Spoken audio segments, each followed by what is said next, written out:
So, Greenlee is the author, or who's the author of the bill? You. Great. This resolution. Do we have a quorum? Yep.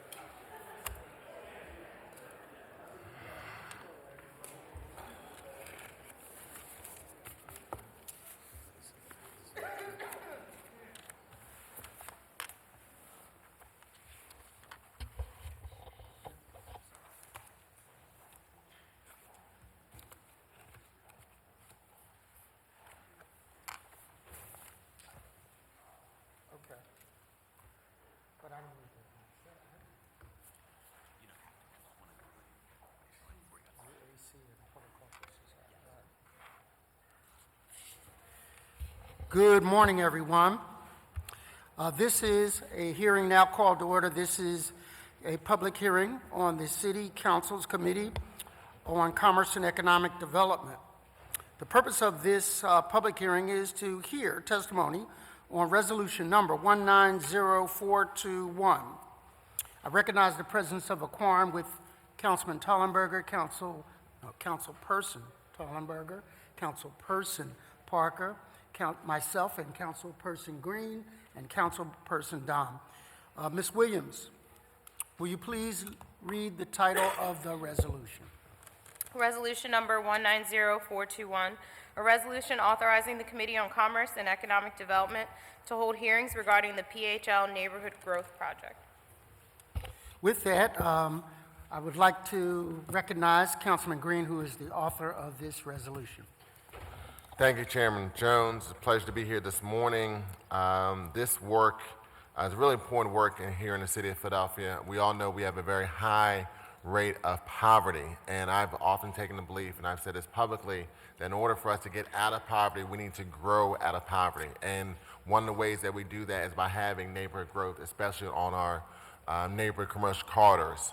In fact, today is very interesting because I'm reflecting on some of the initial work and my involvement on this issue based on the fact when I worked for Council Member Marion Tasco. In fact, today is her birthday.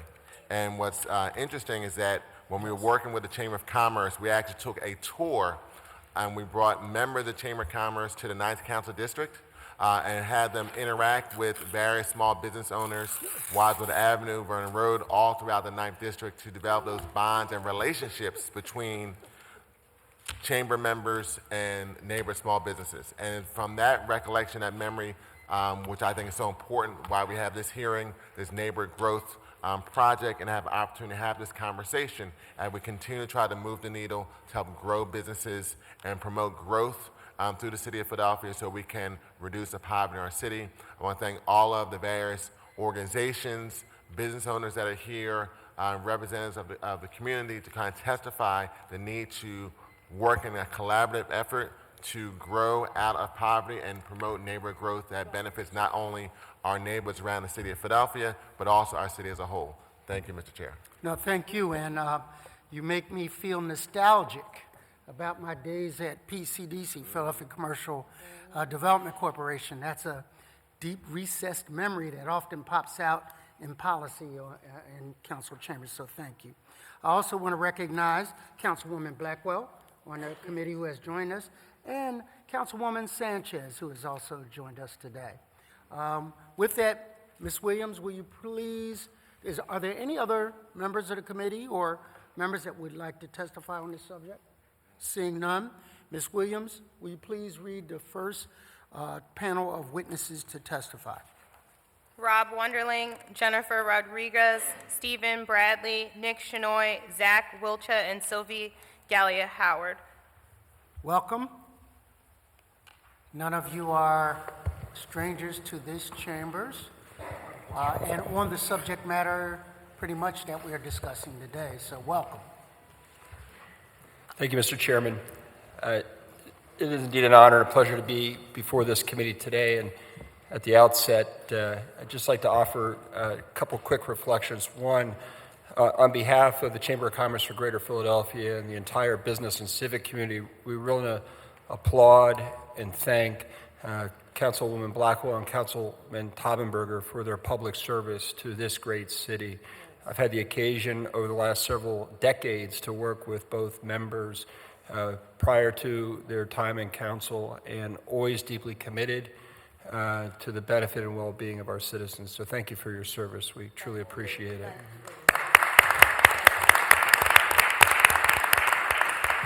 We concur. I also just want to briefly build upon the comments of Councilman Derek Green. He is 1,000% correct. Early on, a number of years ago now, we felt deeply that this business community needed, with a tremendous amount of humility, to build relationships with neighborhood enterprises and organizations. And we gathered with Derek when he was in service with Councilwoman Tasco and with then State Representative Dwight Evans, and we did a whole lot of listening in that part of our city, and we learned a lot. That then spawned our neighborhood Roadmap for Growth initiative, led by my colleague Yvette Nunez, and as you'll hear over the next several minutes during this hearing, has further begat our Neighborhood Growth initiative.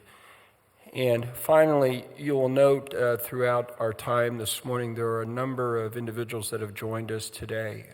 These are grassroots representatives, community organizations, entrepreneurs, individuals from our membership, a real diverse and comprehensive group of business and civic leaders here on their own time, I might add, committing to go forth and work in collaboration with this government to create inclusive growth in the city.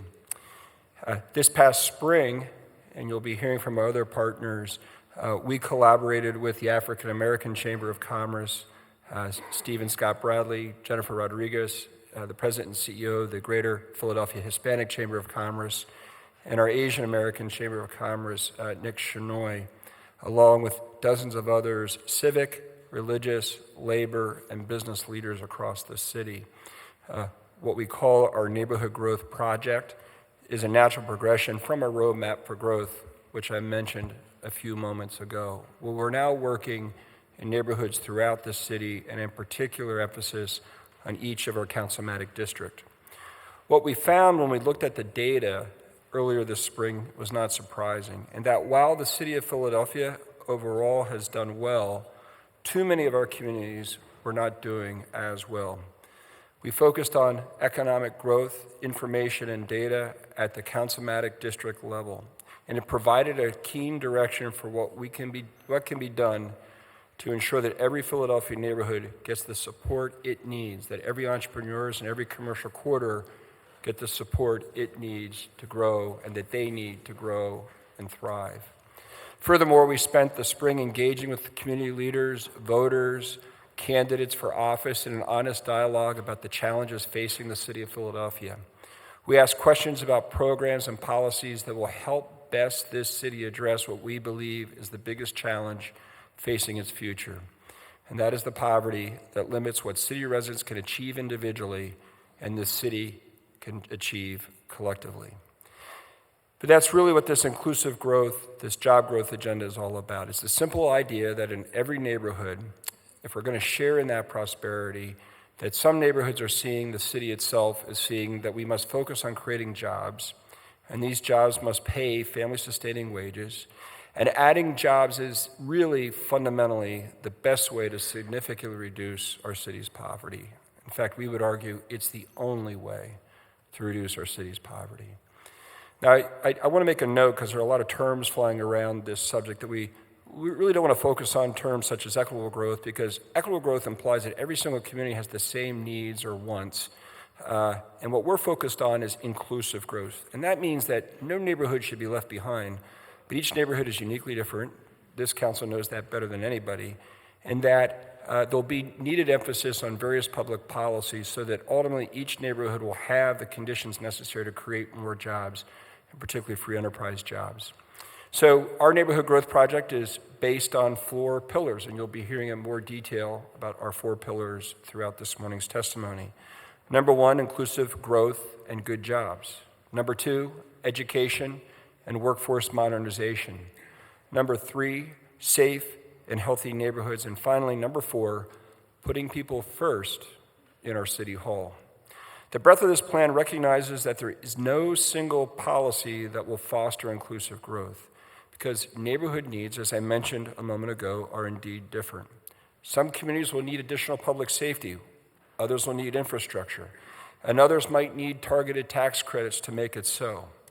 Some of our workers in our neighborhood will need additional education and training, and every single business in our neighborhood, large or small, will need tax and a regulatory system that is applied fairly and consistently. As you well know, in recent months, we've hosted community meetings and roundtables. We've met with you and your colleagues. We've met with the administration to discuss what we can do together to ensure that no neighborhood gets left behind. We've signed up hundreds and hundreds of individuals as coalition members, and we've communicated with thousands upon thousands of Philadelphia residents to discuss the issues and to ask them to add their voices to our efforts. We've been overwhelmed by the strong support that we have found across the city from business and community leaders for this new inclusive job growth agenda. We're really excited about what can be achieved by working together over the next several months and years. In closing, I do want to be clear that this business community oftentimes has shied away from certain legislative initiatives that don't address issues such as public safety and healthy neighborhoods, but no more. We know by fostering an inclusive job growth agenda for all of our citizens and for entrepreneurs, regardless of zip code, that's going to require this business and civic community to engage with you and this city government on policy and programs that ultimately will support neighborhood businesses. That is now and should be our highest priority. Thank you, Mr. Chair. Thank you. If it's the pleasure of this panel, do you want to let the first panel testify and then we'll engage in questions? Okay. Thank you. Mr. Good morning. Bradley, good morning. I would like to take this moment to thank Councilwoman Blackwell and Councilman Tollenberg for your years of service and being a friend of the chamber. You have always been accessible whenever we had issues, so I wish you much success in your next life, but thank you for your public service. Good morning. My name is Stephen Scott Bradley. I serve as the chair of the African American Chamber of Commerce of Pennsylvania, Delaware, and New Jersey. We're one of the largest and oldest organizations dedicated to promoting the vision, the voice, and value of black business ownerships in Delaware Valley. We've been in existence over 26 years, and we have over 400 members across the tri-state area. Our membership includes small, medium, and large corporations and firms in the region. Some of our firms are in downtown, and most of our firms are in the neighborhood. We're proud to be a founding member of the PHL Neighborhood Growth Project. We joined the PHL Neighborhood Growth Project because many of our members are exactly the type of neighborhood businesses that the city needs to foster in order to build a stronger economy. The PHL Neighborhood Growth Project, in my opinion, is the first attempt by the business community to broaden the discussion away from just jobs, but how does neighborhoods grow and prosper in our region?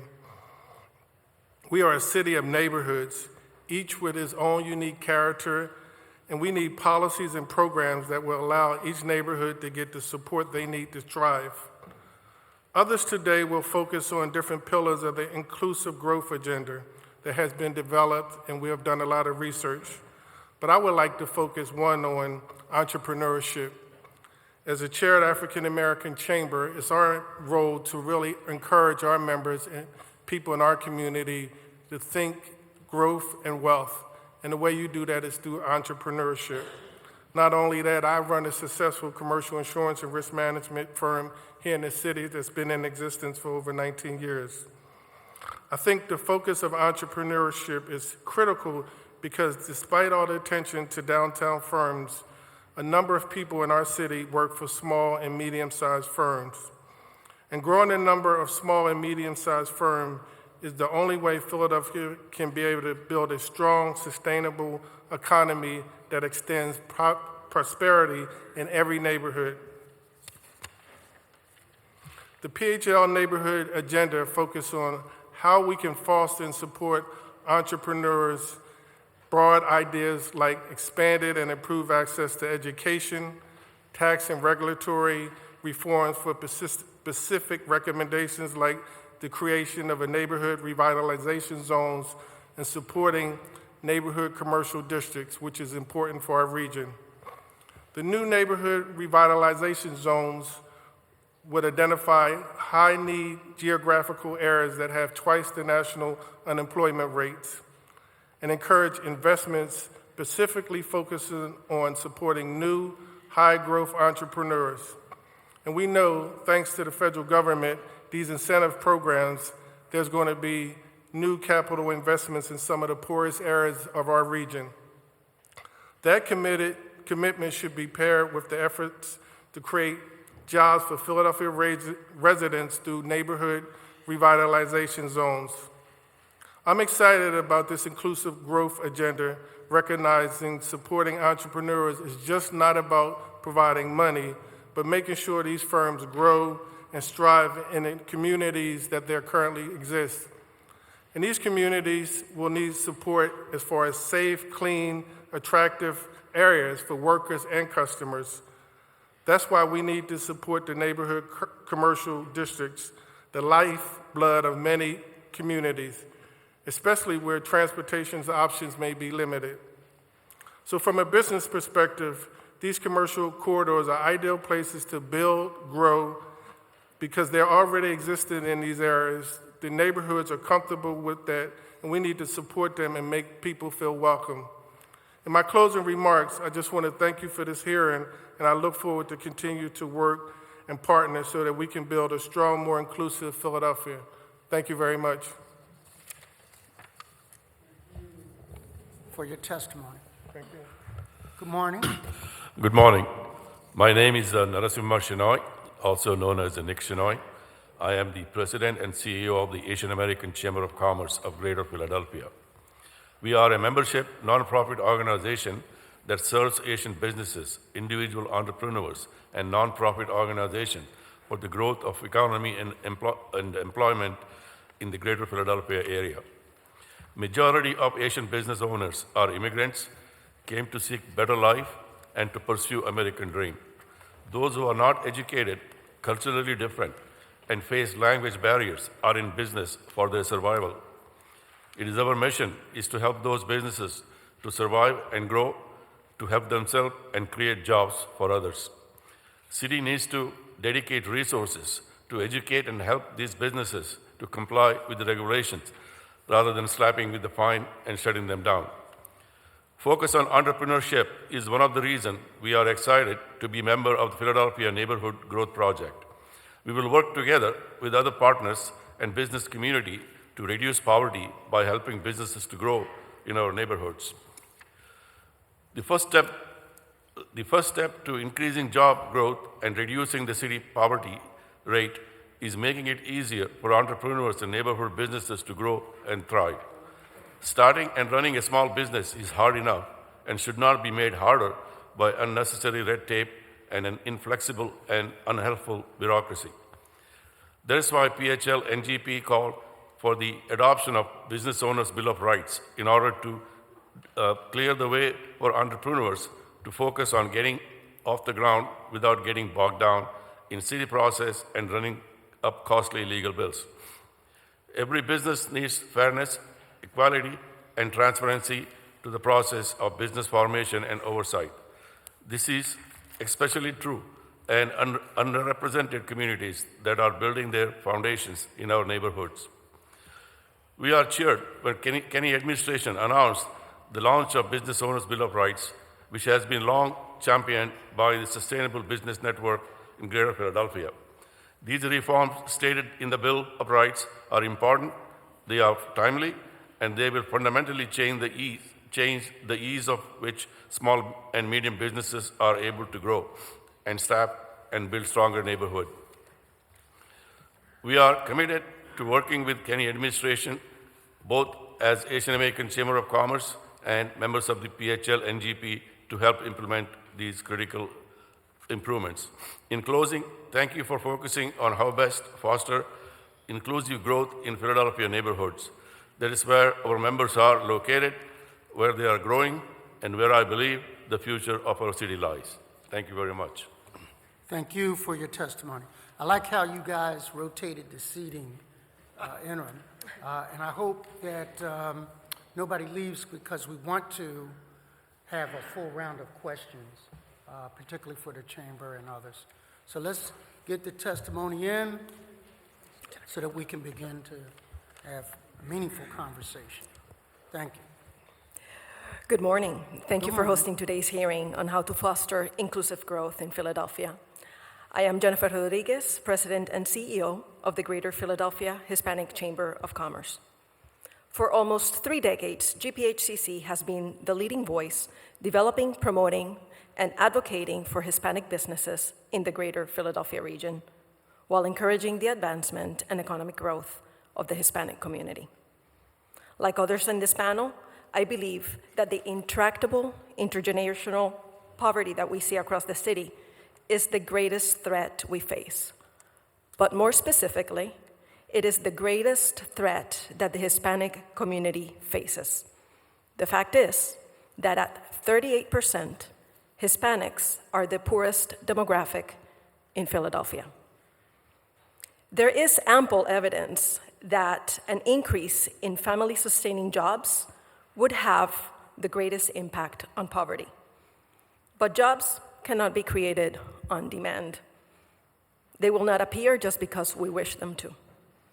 Jobs are not an input that creates a vibrant economy. On the contrary, jobs are the outcome.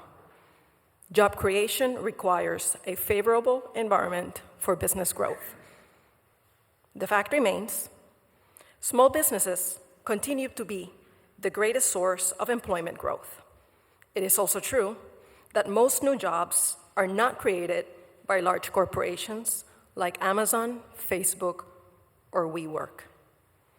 Most new jobs are created incrementally, the old-fashioned way, by small businesses with fewer than 250 employees.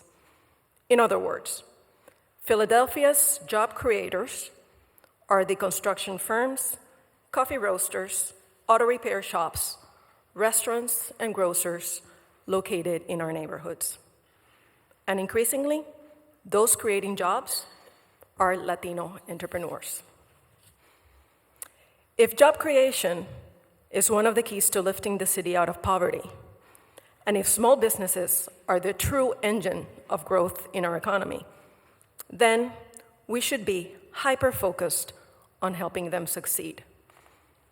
Latinos, for example, are starting businesses at 3 times the rate of the general population, and there are over 11,000 Hispanic businesses in this city. If they were to grow modestly by 1 or 2 employees only, we could add thousands of new jobs in the neighborhoods that need them most. It costs our communities when minority businesses don't scale up. At GPHCC, we are committed to eliminating the structural poverty that hampers the growth and development of our city. And we have joined the Philadelphia Neighborhood Growth Project because the work ahead of us is much greater and more complex than one single entity has the power or capacity to address. It requires a shared voice and collective action. As business leaders, as community leaders, and as residents of the city, we should not be satisfied until every neighborhood, every family, every resident, and every child feels they have an equal opportunity to share in Philadelphia's prosperity. That is why an inclusive pro-growth agenda is so important. Thank you very much for holding today's hearing about this crucial topic. The leaders, staff, and members of the Greater Philadelphia Hispanic Chamber of Commerce are ready to work with you for a stronger Philadelphia for all. Thank you so very much for your testimony. Good morning. Thank you so much for having us here today. My name is Zach Wilka, and I'm Executive Director of the Independence Business Alliance, Greater Philadelphia's LGBTQ Chamber of Commerce. Celebrating our 13th year, the IBA provides opportunities, access, and resources to LGBTQ businesses and professionals, as well as our visible allies in the greater Philadelphia area. The IBA serves more than 750 professionals across those businesses and has nearly 60 certified LGBT-owned business enterprises that employ more than 500 individuals and generate $500 million in revenue every year. Our membership ranks include everyone from the largest corporate partners in the Philadelphia region, like Comcast and Pico, to many solo-owned startup small businesses. The LGBTQ community is unique in that we are a vertical that cuts through the demographics of every other community. We are all ethnic and racial backgrounds. We are women, men, and non-binary. We are trans and cisgender. We are every class and social strata. We run or are employed at companies in every sector and at every skill level. And we live and work in every one of Philadelphia's incredible neighborhoods. LGBTQ businesses are woven throughout Philadelphia's neighborhoods. The owners, employees, and storefronts are your neighbors. LGBTQ individuals are business owners, innovators, job creators, taxpayers, and providers of essential benefits for our entire region. We remain an important part of the business engine that makes our local economy run, and that is partly because we rely on businesses in our community to be a catalyst for positive change that we need to live equally. We believe in the Neighborhood Growth Project because it takes a comprehensive approach to neighborhood and community improvement that is outside the realms of, but still complements, what people expect from our city's economic chambers. This project builds off the spirit of collaboration and shared resources that centers our successful Intersections program, which brought together a number of our city's minority chambers to collaborate on what we have in common. You will hear today from others about the details of the 4 pillars that make up PHL Neighborhood Growth Project's inclusive growth agenda, but each means something special to Philadelphia's LGBTQ community. When we talk about inclusive growth and good jobs, our community wants to continue working here as employees and entrepreneurs, unencumbered by red tape, as Philadelphia represents an oasis of protection in a state, one of 28 of them, where one can still be fired just for being an LGBTQ individual. Improvements in education and workforce modernization could transform the way that we are able to train and employ the most marginalized in our community, like our trans work program, which aims to provide job opportunities for a community that is suffering an and unemployment crisis. Safe and healthy neighborhoods will keep LGBTQ folks who share the same health, safety, and neighborhood equity concerns as our neighbors do, living and working here, and making this one of the best places in the entire country for our community to live.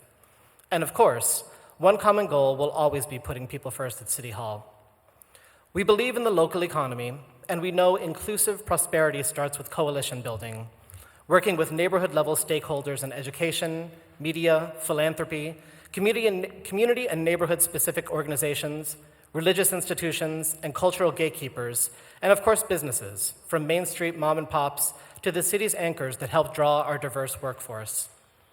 In closing, we are proud to be part of this movement that champions growth in ways that will benefit all Philadelphia communities. Thank you. Thank you so very much. Okay, here we go. I'm the last one here. But not least. Thank you. Good morning. My name is Sylvie Gallier-Howard. I'm First Deputy Commerce Director. Thank you for asking me to be here today. I'm here representing the Department of Commerce, and the subject of this topic is really core to our mission. We have a few other members of our team here, including our Commerce Director, Don Somerville, and Karen Fagley. So the Greater Philadelphia Chamber of Commerce and the City of Philadelphia Commerce Department have long shared the goal of bringing more jobs and economic opportunities to Philadelphia. This alignment is evident in the Chamber's PHL Neighborhood Growth Project and Mayor Kenny's Inclusive Growth Strategy, Growing with Equity. I'd like to quickly run through some areas where our priorities are aligned and ways we can further our shared goals. Both plans call for expanding entrepreneurial supports to promote the growth of small businesses. Working with United Way, the City and PIDC are engaging an outside consultant to help us understand the specific needs of and improve our ecosystem of supports for entrepreneurs of color, women, and immigrants. Both plans recognize the incredible importance of partnering with schools to create hands-on training and career readiness opportunities for our youth. The administration is working closely with the school district to create a career-connected learning model that will make it easier for businesses like the ones that are here today to plug into our educational system.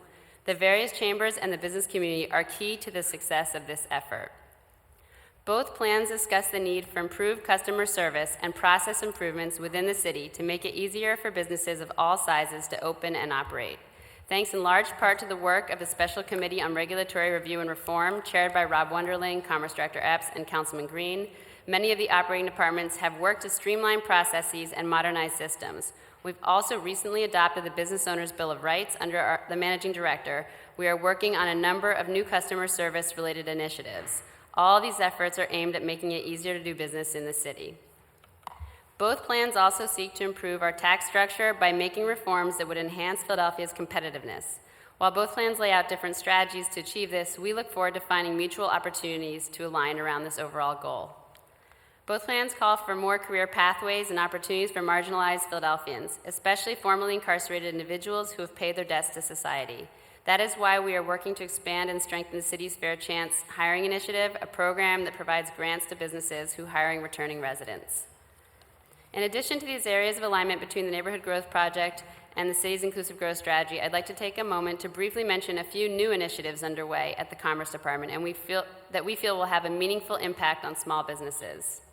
Thanks to the leadership of Councilwoman Sherelle Parker, we will be launching corridor cleaning in every council district in the city in the upcoming year. This program, Taking Care of Business, provides $10 million of support to our existing corridor cleaning program with a specific purpose to support small, diverse businesses and create workforce development opportunities for local residents. We thank the Chamber for supporting this important initiative. After completing an extensive third-party evaluation of our business incentives, we've been working with City Council to establish a new Quality Jobs Grant program, which we are aiming to pilot at the beginning of FY21. Under this program, we will be able to provide grants to businesses who are creating quality jobs for Philadelphians under a structure that allows us to be more targeted, reach more businesses, and better track outcomes related to the program. Under the direction of the Managing Director, we are in the early stages of creating a business acceleration team to help new businesses navigate city processes and open faster. The business acceleration team will also identify which processes need redesigning to improve efficiencies. The city is partnering with PIDC and the Chamber to identify growth industries or clusters and to develop a strategy that will optimize growth in these sectors while ensuring that employment and business opportunities are inclusive and equitable. As a final note, I would like to add the Kennedy administration believes that one of the most impactful actions that we could influence to move the needle on inclusive growth and help lift Philadelphians out of poverty is to raise the minimum wage to $15 an hour. The city has been able to do this for its employees and vendors, but we are precluded by the Commonwealth in doing it for all Philadelphians. We know that we must be thoughtful and collaborative about how we can get on a path to a $15 hour wage. Thank you for the opportunity to testify before you today, and I'm happy to answer any questions you may have. Thank you so very much for your testimony. So I'm going to take the prerogative to lead it off, and then I'm going to turn it over to my panel. First and foremost, what I've developed a habit of doing is giving credit where credit is due, a couple of places. One, I see the Commerce Director strategically hidden over there by the pillar, but I just want you to know we see you.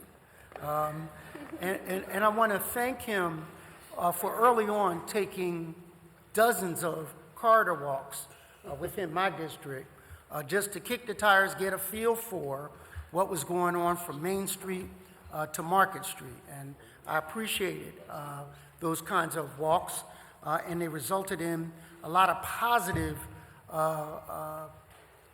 results, one of which was the night markets that we moved to Lancaster Avenue. There were close to 10,000 people that came out at night just to do food trucks. Now, you may analyze that and say, oh, that was a one-shot deal, but what it does is looks at the corridor and people view it with fresh eyes as opportunities to relocate businesses. So it was a good marketing strategy for an underserved area. So I want to thank that. The other thing is I want to thank you, Mr. Wunderling, for before this hearing, we met in the early morning. I would complain about the healthy breakfast.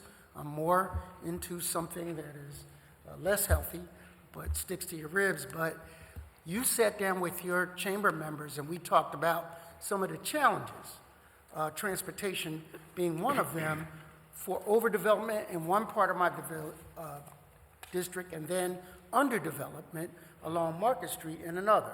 Knowing the difference between Main Street and Market Street, or Wadsworth Avenue and Walnut Street, is critical for our analysis. So that is important. So having said that, I just wanted to say I appreciate also the Chamber of Commerce in its 26 years. I'm a founding member. Does that make me old? The answer is no.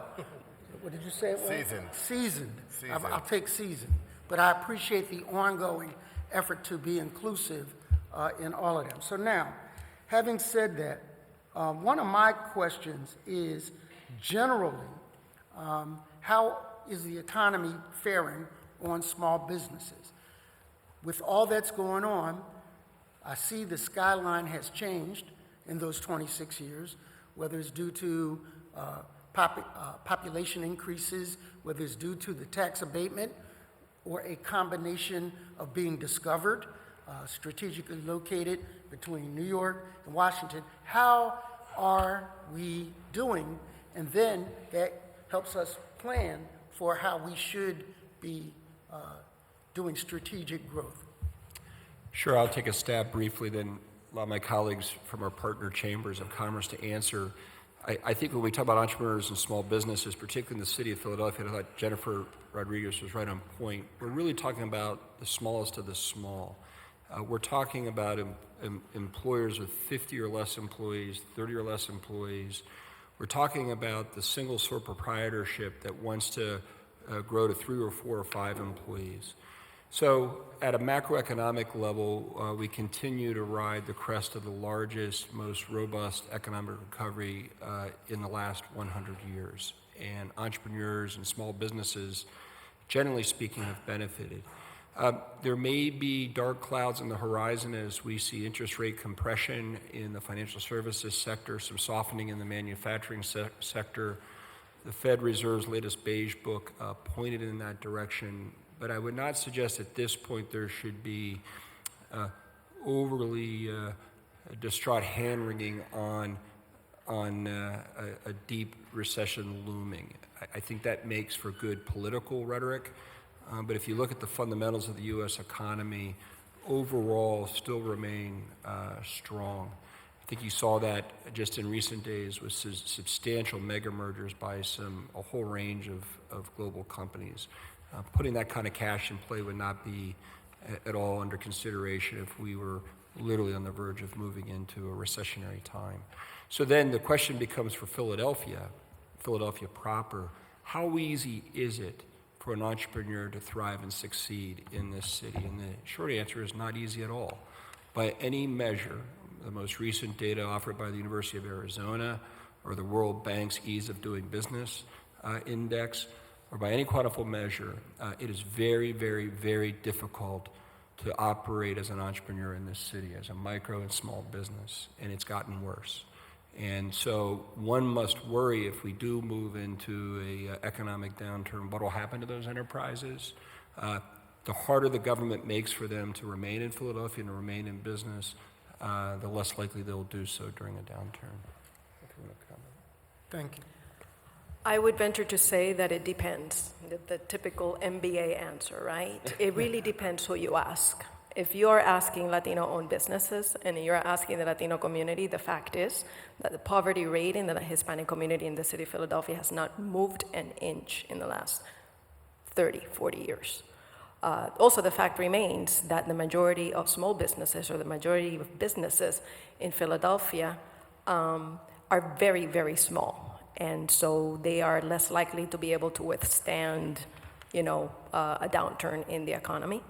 When we surveyed our businesses, our membership, what we found is that the average respondent to the survey, those businesses would generate $100,000 of revenue or less. So these are really hardworking families. The majority of Latino-owned businesses are single proprietors. That means it's a self-employed individual, and perhaps they have a family member involved in the business. That's not really the ideal business climate in the city, or the result of a robust business climate in the city of Philadelphia. So in many ways, what I like to say is that we don't have so much crisis of entrepreneurship, businesses being started. The problem here and the challenge that we have in minority communities is scaling these businesses up, is turning single proprietors into employer firms and turning employer firms into greater and larger firms. We want businesses to reach at least $1 million in sales. That's sort of like that threshold that we talk about in economic development. And unfortunately, in the Latino community, only 2 to 3% of businesses reach $1 million in sales. That really means that 98% of all Latino businesses, and we have 11,000 Latino-owned businesses in the city of Philadelphia, don't reach $1 million in sales, right? And I venture to say that that is probably not very different in the African American and Asian American community. I mean, one of the reasons why we got involved in this whole inclusive growth is to make sure that we're part of the solution. I mean, it's one thing talking about jobs, but it's another thing in creating wealth in our community. So this was something that really appealed to us as far as the chamber to get involved as the founding members. And that's why we're concerned, and that's why we're here today, is we need these small businesses to grow and sustain. And having so many African-American businesses in this region with only 1 or 2 individuals, that doesn't help our communities really grow and thrive. So that's something that why we're really part of it. We like the appeal of inclusive growth. We like the whole idea of making it easier to do business with government and private and public individuals. So that's what we're here today to say. The neighborhood is important to us because we have those relationships, but how can we build and sustain our organizations? For example, Bradley and Bradley, we've been around 19 years, we still only have 3 employees. So evidently we're doing something right, but we're still not able to grow to be that $1 million company. So that's what it's all about, is how can we make those small businesses grow to be medium and large corporations so we can really be a big player in this economy here in the region. So you said there are 11,000 Hispanic companies in Philadelphia or the region? Philadelphia. In Philly. How many African American companies? I mean, I would say roughly, we're talking about less than, say, 10,000 small business. I mean, a lot of them are sole proprietors. So that's what's misconceiving. Somebody could be a sole proprietor, just have one large contract, and that's how they live. But as far as the number of actual corporations, S corporations, I can count them that there's not a large population of African American businesses in this region that's making revenues over $1 million. So do you have a census number as well? Do I? No, we actually, there's a black hole. Do me a favor. Yes. Whenever you say something, say your name again, so for the record. Sure. So there's a black hole of data around LGBTQ businesses because there's no mechanism to count unless the city is going to actually do that. For censuses, there's not a device for counting LGBTQ individuals unless you are living with a partner. So the census is not going to be something that helps us out when it comes to finding LGBTQ data around this. What we can tell you anecdotally is that the many small businesses that we have in our chamber have the same problems that many of our minority chambers do as well, where it's consistent across the board, where we have small businesses that find it difficult to scale in the city. The only other thing that I would add, and this is probably something we also have in common, is that it's not necessarily just an entrepreneurial spirit that's keeping our community starting up new businesses, but it is often out of necessity because they're not welcome in traditional workplaces. There's often, like I said, we're living in Pennsylvania where you can still be fired for being LGBTQ, and just being able to come out at work is not a luxury that everybody has. So the entrepreneurial spirit that runs through our community is often out of necessity. Thank you. Chair recognizes Councilman Green. Thank you, Mr. Chair. First, for the record, I just want to thank Commerce Director Epps, the President and CEO of Greater Philadelphia Chamber of Commerce, for working with me with our Special Committee Regulatory Reform and Review. We have been doing a lot of the hard work, somewhat behind the scenes, and trying to move the needle forward and make it easier for businesses to grow in the city. So I want to publicly say thank you for your work and collaboration in that effort, as well as the staff for all of our officers who've helped to move this issue. For all the panelists, I want to thank each of you for being here. I've either worked or met or talked with you in various different capacities on a number of issues, but most importantly for this issue. All of your organizations, I believe, are at least 10 years or older. And so the question I have as we talk about neighborhood growth, what is it that the city can do to move this issue?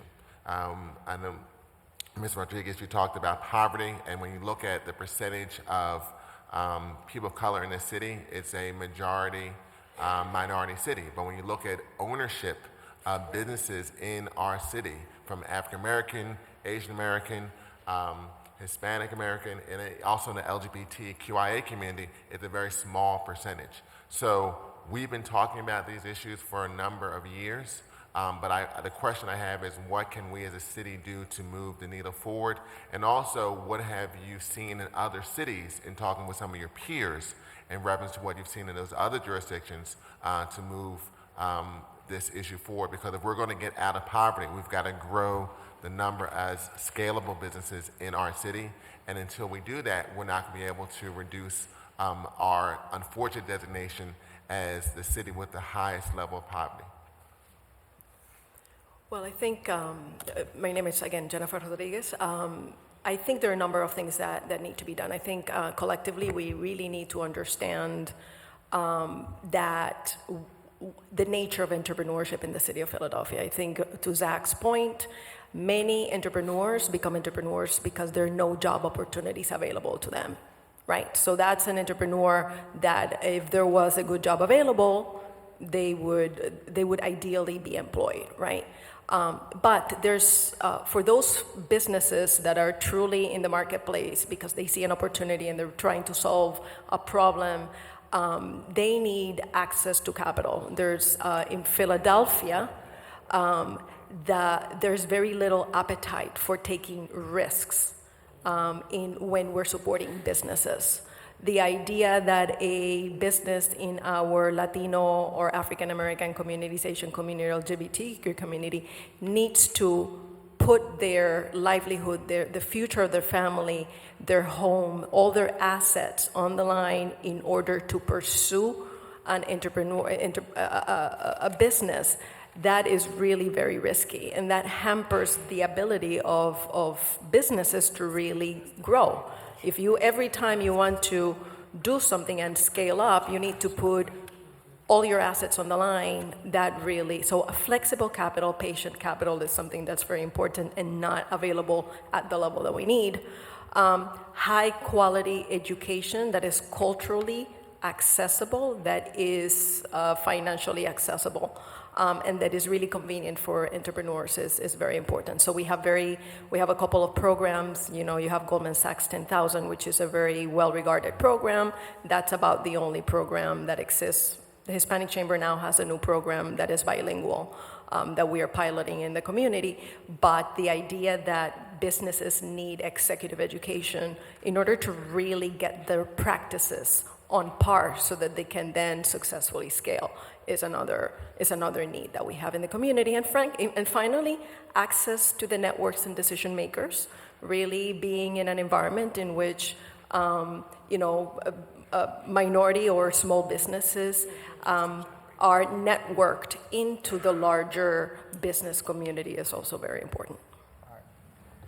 I'll just briefly add what other cities, and particularly the city governments, have done, particularly in emerging cities that are growing fast in population. Nashville comes to mind, is that the government is obsessed to work all the time on behalf of the entrepreneur and the small business because they know that that's what's fueling the growth. That's what's fueling the population growth. People, if you look at the millennial population, about a third of the millennials change their state of location annually across the U.S., and they flock to communities where they see not just lifestyle, but where they see growth and opportunity. And so governments, particularly local city governments, that are going to remove any barrier to entrepreneur and small business growth are the ones that are then, in a highly collaborative way, fueling the population growth as, in this case, the millennial cohort descends on Nashville. It's also a key point to note why the government has to just be so obsessed with this issue is if you just stick with the millennial cohort as a workforce. Korn Ferry International just updated their retention data. The average millennial, of which 65% of our workforce in this region are in that millennial cohort, spend now 2.6 years with that employer. So there's this really a high churn rate among talent, particularly our existing and emerging talent. And if they aren't viewed to be in a community where there is opportunity for them to continue their career path with many employers, in this case, if it's 2.6 years in the city of Philadelphia, we want millennials and Gen Z to stay here, to move to that next employer and that next employer. But they can't do so if we still have a preponderance of sole proprietorships that are unable to scale because the city government currently does not have a culture that's obsessed with allowing that to happen routinely and regularly. Is that, Okay. I mean, again, the prime example is Councilwoman Sherrill's legislation, things like that where you're investing in business corridors. I mean, that's a game changer. And again, continuing legislation coming out of council that's talking about neighborhood growth, job growth. You know, when you're discussing new legislation, does this impact our economy? Does this make our neighborhood strong and growing? That's the kind of leadership we need from city council.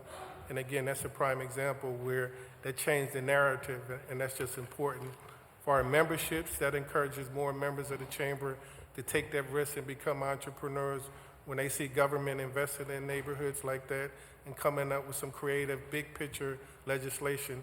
I mean, that's key. And that has an impact nationally because it gets the narrative out there that Philadelphia is trying to be creative, trying to be competitive versus just going after the big fish like Amazon. But it's those neighborhoods that will help us thrive. One final note, I would say crime and safety are critical to neighborhood economies, right? And so if you want small businesses to locate in our commercial corridors, in our neighborhoods, it is imperative that those commercial corridors be safe. Because, you know, South Street this past summer announced that they were curtailing business hours in a commercial district because the safety concerns of the business owners. So crime, safety, cleaning, greening are fundamental. And it's not a choice of whether you provide access to capital or you clean or you must do all of it. And you must find a way to collaborate, you know, with the private sector and such in order to accomplish that. Okay. And just to close, Mr. Chair, I just wanted to thank all of you for those poignant points. From my experience, you know, I started my career as a small business lender at Meridian Bank. Access to capital is very important. Also, in another period when I also had a little bit more hair than I do now, my wife and I had a ladies' shoe store. And so from that experience, when we had Souls of Shoe experience, having that experience of having a retail perspective and then challenges. Now, we were blessed by having someone much smarter than me, like my wife, who was a healthcare IT executive who could do marketing. So we had that type of experience in-house, myself being a former banker. So access to credit is very important, but one of the other issues I've been hearing, and I just had a conversation with Michael Rashid, former AmeriHealth Caritas, is that a lot of small business owners don't have the access to education, like you said.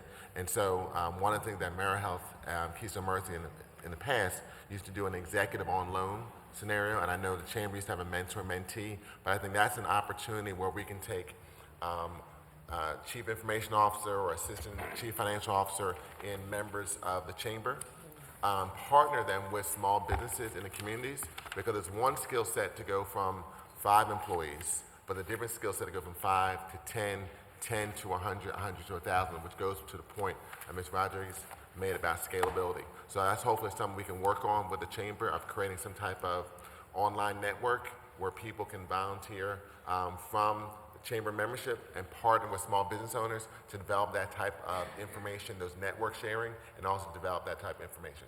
Thank you, Mr. Chair. Thank you, Councilman. I'm going to go Parker, then Councilman Dom. Thank you, Mr. Chairman, and let me just start by thanking each of you for being here today.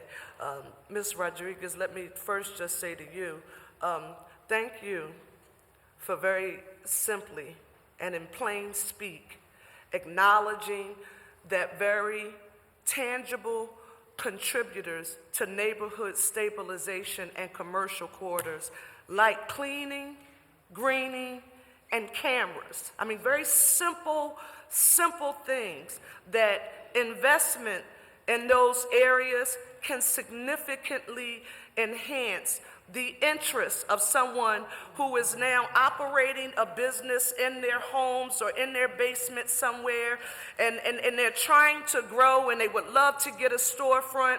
They can't come downtown, but they could possibly go on a corridor, and then they walk down the street and they wouldn't want to leave work after 5 when it gets dark. So thank you for putting that on the record. I do just want to also note that while the Goldman Sachs 10,000 Small Business Program is wonderful, I would argue that they are clearly not the only game in town. And while we definitely commend the Hispanic Chamber for the work that you've done, we really need to commend our city, along with the Community College of Philadelphia, for establishing a program called Power Up Your Business that sends cohorts across the city of neighborhood-based small businesses to put them in contact with services that they very much need. So I wanted to say thank you to each of you, and for also putting the barriers to entry on the record relative to the access to capital. We hear it all of the time. If you give us access to capital, you give me $100,000, $200,000 to open a business, but you tell me I have to pay it back in 8 months to a year. What have you really done? Because of the pressure to begin to repay the debt. So also working with our lending institutions to figure out how we can develop flexible products that assist small business owners. I'm going to ask Sylvia if you would come up to the microphone for a minute, Sylvia, because in your testimony, and this is always very important to me, and I think Ms. Rodriguez, along with Stephen Bradley from the African American Chamber and Zach, I think you all touched on this. Sylvia, you described the city's plan as being just not only an inclusive growth strategy, but equitable. And I would argue for anyone who thinks that equitable means that all neighborhoods need the same thing, the lens through which they are viewing that, to me, wouldn't be accurate. Including all is great, but if the level of investment for all of the neighborhoods isn't equitable in its distribution, particularly as it relates to minority businesses, then we have a challenge.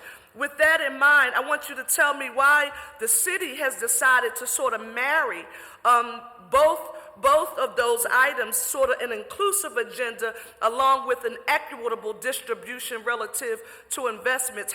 Were you intentional with that? Yes, we were absolutely intentional with that. So actually, when we looked at the different outcomes that we wanted to reach, we looked at the disparities, racial disparities in terms of education, degree attainment, poverty, and in all of those, African Americans and Latinos are suffering the most, and generally Caucasians are doing the best in all of those things, and we really want to reduce those gaps. That is really at the core. And we know that there is no one size fits all. Every neighborhood has different needs. And so we have to make sure, of course, that the neighborhoods that are the most distressed need specific things. Then there's the middle neighborhoods that you've called out that also those can become distressed neighborhoods if we don't invest in those. And there's neighborhoods that can probably do without a lot of the city's investment, and we're thankful for that because a lot of the income that comes to those neighborhoods helps us to invest in the neighborhoods that need it most. So both equity and inclusion are really important, and you'll start to hear more about a racial equity lens applied to all of our work in the next term. Thank you. My final question, Mr. Chair, is during her testimony, Ms. Rodriguez made a very poignant point. She noted that we are seeing an increase in sole proprietorships because jobs aren't available, so people are finding themselves becoming entrepreneurs. But those lack of jobs that she talked about, and in your testimony, Mr. Wonderling, you mentioned good jobs. Tell me, if you will, is there any activity at the state level relative to an increase in the minimum wage in that campaign? And is our Greater Philadelphia Chamber of Commerce working in conjunction with the statewide chamber? Is there a role for neighborhood small businesses to get engaged in advocating for that issue? We've been advocating for an increase in minimum wage for some time now, our Chamber of Commerce, and as we gather today, there's a bill that has passed the state Senate that would raise the minimum wage. I can't remember the exact amount, I want to say to $9.90 and then phase in over time. And that would be part of a compromise that has been negotiated with the governor, from which then he would put in the drawer a proposed executive order that would have applied a more stringent overtime rule to primarily all employers, but primarily small not-for-profit and for-profit employers in the Commonwealth. That executive order mirrored an initiative by the federal government a number of years ago where they were offering such to their Department of Labor. That regulation at the federal level was thrown out by a federal court, I want to say west of Mississippi somewhere, and not acted upon since the Trump administration. So in the traditional democratic process, small d democratic process where there's give and take and consensus, we do see momentum around an increase in the minimum wage phased in over time. Agreement with the governor, and will be actively supporting its passage when it comes to the House of Representatives. Now, if you will, Mr. Wonderling, and I can ask this of you because as a former member of the Pennsylvania State Senate, we know that you understand the Harrisburg legislative process very well. And because this increase has been something that many people have had some skin in the game in advocating for, when you talk about the Chamber's involvement, explain it to us so that we know. The Chamber has been advocating, and this is how. Is it a letter writing campaign? Is it private discussions with different legislators or communicating with the executive branch? And how soon, from your perspective, do you see any movement on this issue in the near future? So, I mean, now, I know we're coming to the end of the year, but 2020. So again, to answer the back half of your question, a bill has passed the Senate and will be moving to the House. It helps when you have a governor in agreement with one of the chambers. In this case, you have Republican majorities in the Senate agreeing with our sitting governor, who's a member of the Democratic Party. They've agreed to an arrangement that will allow for the increase in the minimum wage.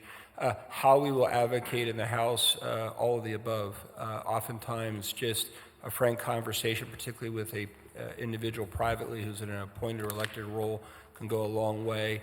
I know all of you oftentimes, although sensitive to a massive email barrage around a particular issue, oftentimes makes it difficult to have a real good conversation on what the implications are.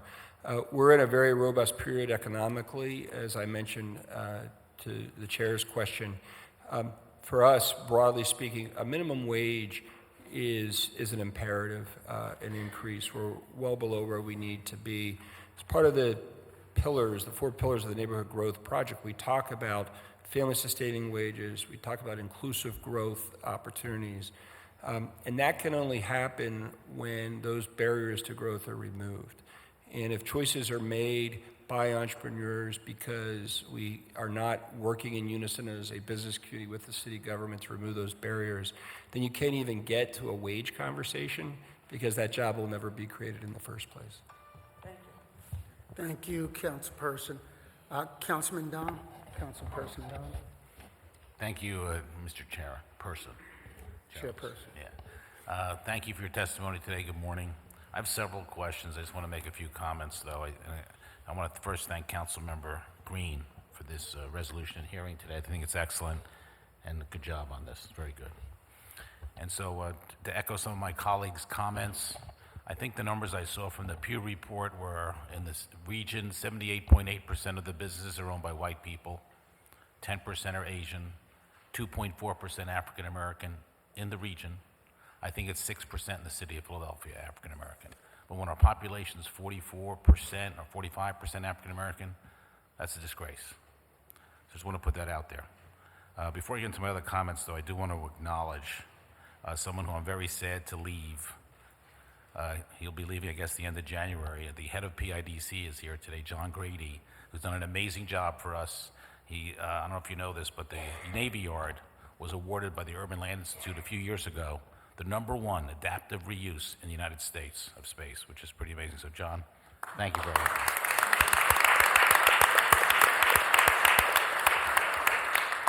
He's a great asset for PIDC, and he will be missed. So in the area of this, this is like, as you say, it's neighborhood growth, that it's all inclusive because it's entrepreneurship, it's poverty. When I think about it, I say to myself, if I'm an entrepreneur in a lower income neighborhood, it's a challenge to get business because people don't have the money to support me. So it's this whole cycle. And I think there's two issues, more than two, but just two I want to elaborate on. One is the long-term issue, and one is the short-term issue. And this council, I introduced a resolution back in February, and this council supported it 100%. And that resolution was to call upon 4 things for the school district. 1, teaching mandatory financial literacy pre-K to 12th grade. If you want to get rid of poverty in the long term, you must teach it to kids that are 4 years old up to 12th grade. 2, teaching coding and technology, pre-K to 12th grade, mandatory. By the way, if we had that in place, don't you think a company like Amazon and others would look at us in a different light? Absolutely. 3, which helps your whole program, teach entrepreneurship, 7th to 12th grade. Teach it in the schools. Teach it in 7th grade. And 4, so I love Cristo Rey High School, allow students 1 day a week to work 9th, 10th, 11th, and 12th grade, get credit, get paid, and go to school for 4 days, 4 different job experiences. If you want to change long-term poverty, those are 4 good starts. I'm sure there's more, but those are 4 good starts.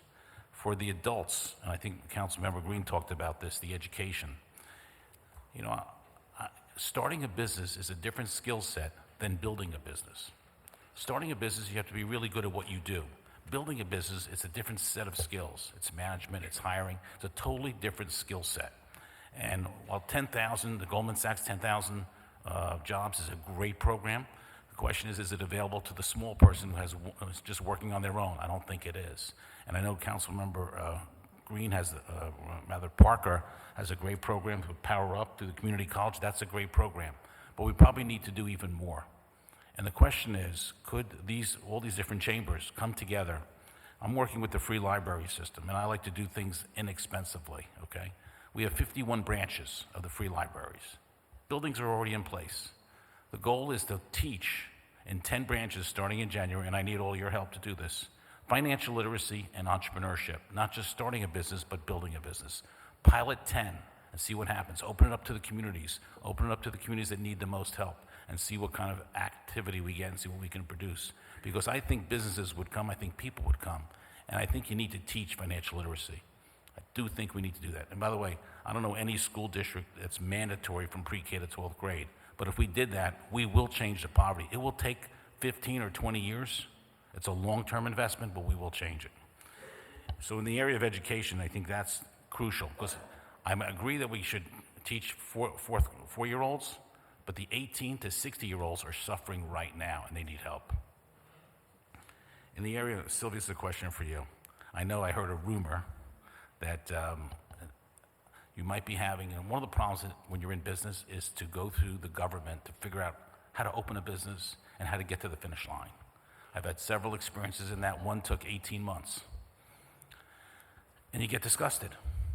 I know there's a plan, I was just wondering what the status is. Is there a status you can give us on what we'd like to see is when someone calls the city and says, I want to open a business, we assign one person who lives with them from the beginning till the ribbon cutting and gets them through the process.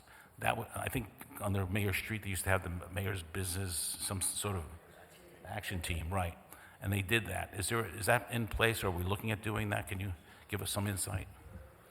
We are, yeah. So you're referring to, originally it was the Mayor's Business Action Team, which that actually morphed into the Office of Business Services, which we have today at Commerce. The Office of Business Services is, we call ourselves a concierge service, so we help businesses. The thing about the Office of Business Services is that we are we're at the Commerce Department, but we call our friends at L&I, our colleagues at L&I and Health and different departments when there's issues to try to troubleshoot. What we want to do is collaborate as all the different departments together to come up with both a process that would have kind of a customer service representative for businesses, so that, like you said, someone would have someone basically to walk them through from the beginning to the end, and then also some system in place for continuous process improvement, because we all recognize that a lot of the processes are not friendly, business friendly. I personally am obsessed with business customer service, and there's a lot of people at Commerce and a lot of people in other departments. What we've learned from, we're sitting at the table together as probably 10 different departments trying to come up with a plan and then pilot that. And we did this with food businesses. What I've learned and what we've all learned through this process is that there's a whole cultural change that has to happen, because employees want to provide good customer service. They don't necessarily have the training, the tools. They may not be fully staffed to do it. And then they're not incentivized to, it's not like you're rewarded for providing good customer service to a business. So there's so many things that we have to change, but we're committed to it. While I'm here, I just wanted to correct, because otherwise Libby, who does all the statistics at Commerce, would kill me for this. The 2.5% statistic, it does point to a trend, and a terrible trend. However, that's a metro statistic for African American businesses. In the city of Philadelphia, about 25% of businesses, and that includes sole proprietors, are owned by African Americans. The issue is the issue of scaling up. Most of those are very, very small businesses, Jennifer mentioned, and that's 2012 data, and we're hoping that, we're waiting on 2019 data. At the end of this year, we should be getting updated data. So is your plan to have one person be the guiding light for any new business that opens, that they can go to any department and get action? Because what happens is it gets bogged down and people get disgusted and it costs money. When you sign a lease on a space and you can't get your business open, you're draining resources that you need for that business. I mean, yeah, our hope is that that businesses the processes will be easier, that they'll have one point of contact ideally, and that we will continue to make improvements to those processes, so that all those pain points will, if you have people working with the businesses, we'll be able to recognize and figure out, we can't fix everything, but how to solve the ones that we can fix. Do your people in Commerce have the ability to go to different departments and get responses? Yes, I would say we do. Okay, all right, thank you. Thank you very much for your testimony today, too. Thank you. So you're giving me really interesting flashbacks of being in the basement of MSB and walking those routes to different departments. And each of them have their own timetable, and they're not synchronized necessarily. The health department does what the health department does. The zoning does what it does. L&I does. So they're all operating in silos that can be different. So having an expediter, which I started my life doing, you run into the same systems and challenges. So systemically, you have to kind of take a look at how you can get these things to kind of work on the same singular timetable, which often is challenging. But thank you for making that. Councilman Graham? Yeah, I just want to make one comment, and this goes back to the work we've been doing with the special committee. So when you talk about that food service initiative, that's really a pilot, because restaurants are probably the one business that interacts with the most city departments, from commerce, revenue, health, license inspection. And so through the special committee, we've started to see some of those challenges and those silos that you talked about, which is a major issue in our city. But I think more fundamentally, we have to take a different perspective. And you talked on culture, and I'll just make this comment, that in order for the city of Philadelphia to get out of poverty, to really get to the growth, we have to take on the mentality that we are in the attraction and retention business. We need to attract businesses and attract constituents, and also retain businesses and retain constituents. And those cities that are doing that, or the perception that's occurring, those are the cities that are leading the world. And I think we have a lot of great assets here in the city of Philadelphia when you look at our education, our university system, our proximity between New York and DC, our cost of living. We have all those assets here, but it's the culture that we've got to change. Now, we did that a little bit with Amazon, where we all came together to compete domestically on one initiative with a specific timeline, but how do we take that same energy initiative to all these major issues like poverty, education, homelessness, and hopefully through the work of this group and the work of this council and working with all the people here, we can move forward in that direction. Councilman Dom? Thank you, Mr. Chairperson. I have one last question I wanted to ask. I know. I'm going to put all of you on the spot with this.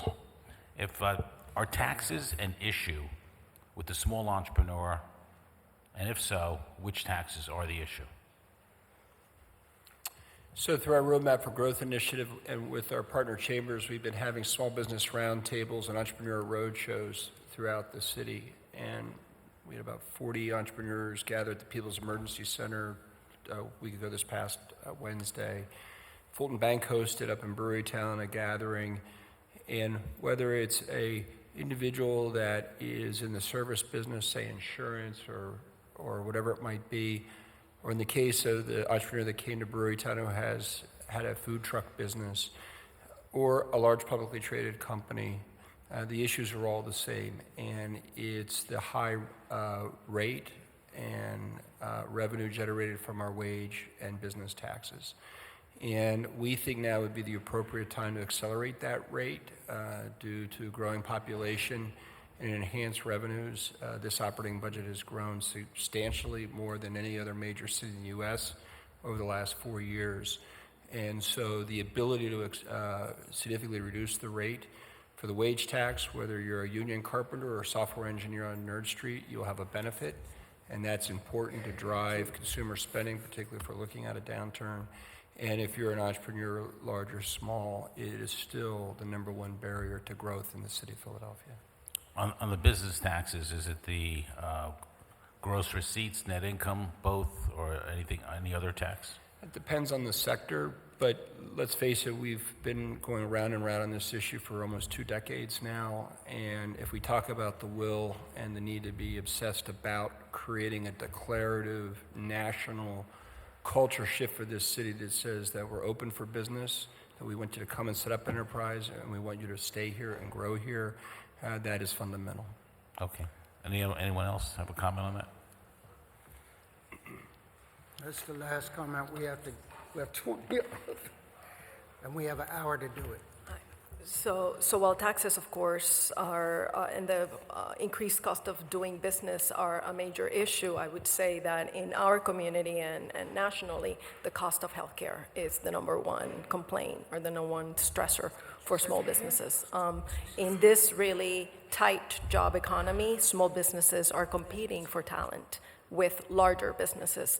And the idea that a small business cannot afford to provide benefits to its employees is really detrimental to them. Okay, thank you. Thank you. I just want to make one last comment. I read an article the other day that said I think 52% of the population in the country right now lives urban in the United States. By 2050, it's going to be 70%. So we need to get this right because we'll have them coming here. We just got to make sure that we're the city that they come to. Thank you very much. Thank you. Thank you, Councilperson. And thank you for your testimony. It's been insightful. Ms. Williams, can you please read the names of the next panel to testify? Shalimar Thomas, John Grady, Paul Mason, Ashley Putnam, and David Sims. And thank you all for your patience.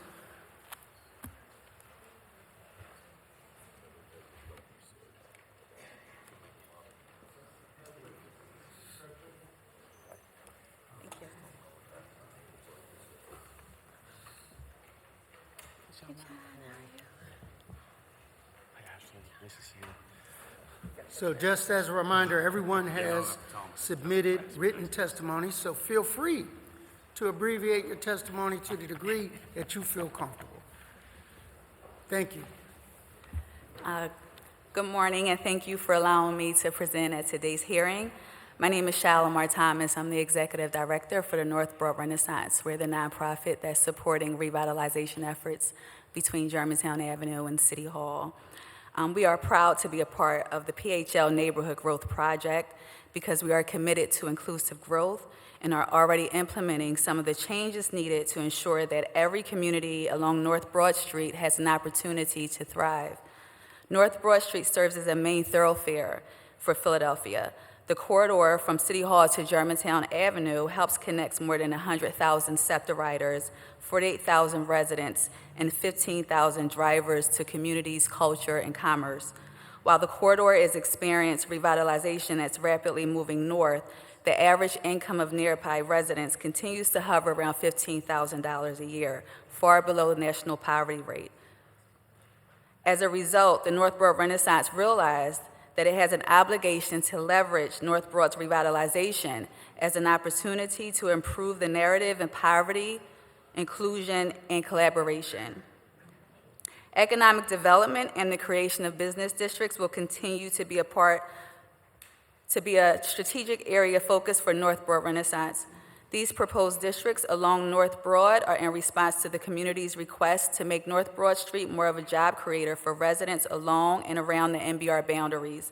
These goals for each district include business attraction and working collaboratively to attract businesses that can promote sustainable employment opportunities, tourism, and excitement. Business retention and working with partners and city agencies to ensure current businesses are updated on the current market, trends, and opportunities to grow their business. And job creation and providing employment opportunities for a wide range of stakeholders. Work with workforce development agencies to communicate skill set needs, and do our best to present a qualified workforce to North Broad businesses. These goals are very much aligned with the Neighborhood Growth Project, which is focused on creating broader-based prosperity by way of inclusive growth and jobs and healthier and safer neighborhoods. The initiative, like the NBR, realizes that strategic partnerships and impact investments are key for these efforts to be successful. Investing in amenities like lighting, signage and wayfinding aids, safety cameras, and commercial district marketing can elevate and reboot the local commercial main streets that anchor our communities and generate vital jobs. It recognizes the needs of many minority-owned businesses and encourages investments that prioritize lending and technical assistance to minority-owned businesses looking to start or expand in corridors that may lack sufficient credit, network, and/or real estate equity. As we all work collectively to improve the narrative around poverty, innovative partnerships and investments will be key to ensuring that Philadelphia's narrative is one of inclusion and growth for the entire region. And again, I thank you for allowing me to present today.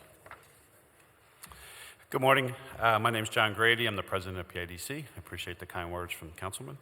A couple points that I want to make that I'll just sort of summarize. One is, as you all know, PIDC is a nonprofit partnership founded more than 60 years ago by the city and by the Chamber of Commerce.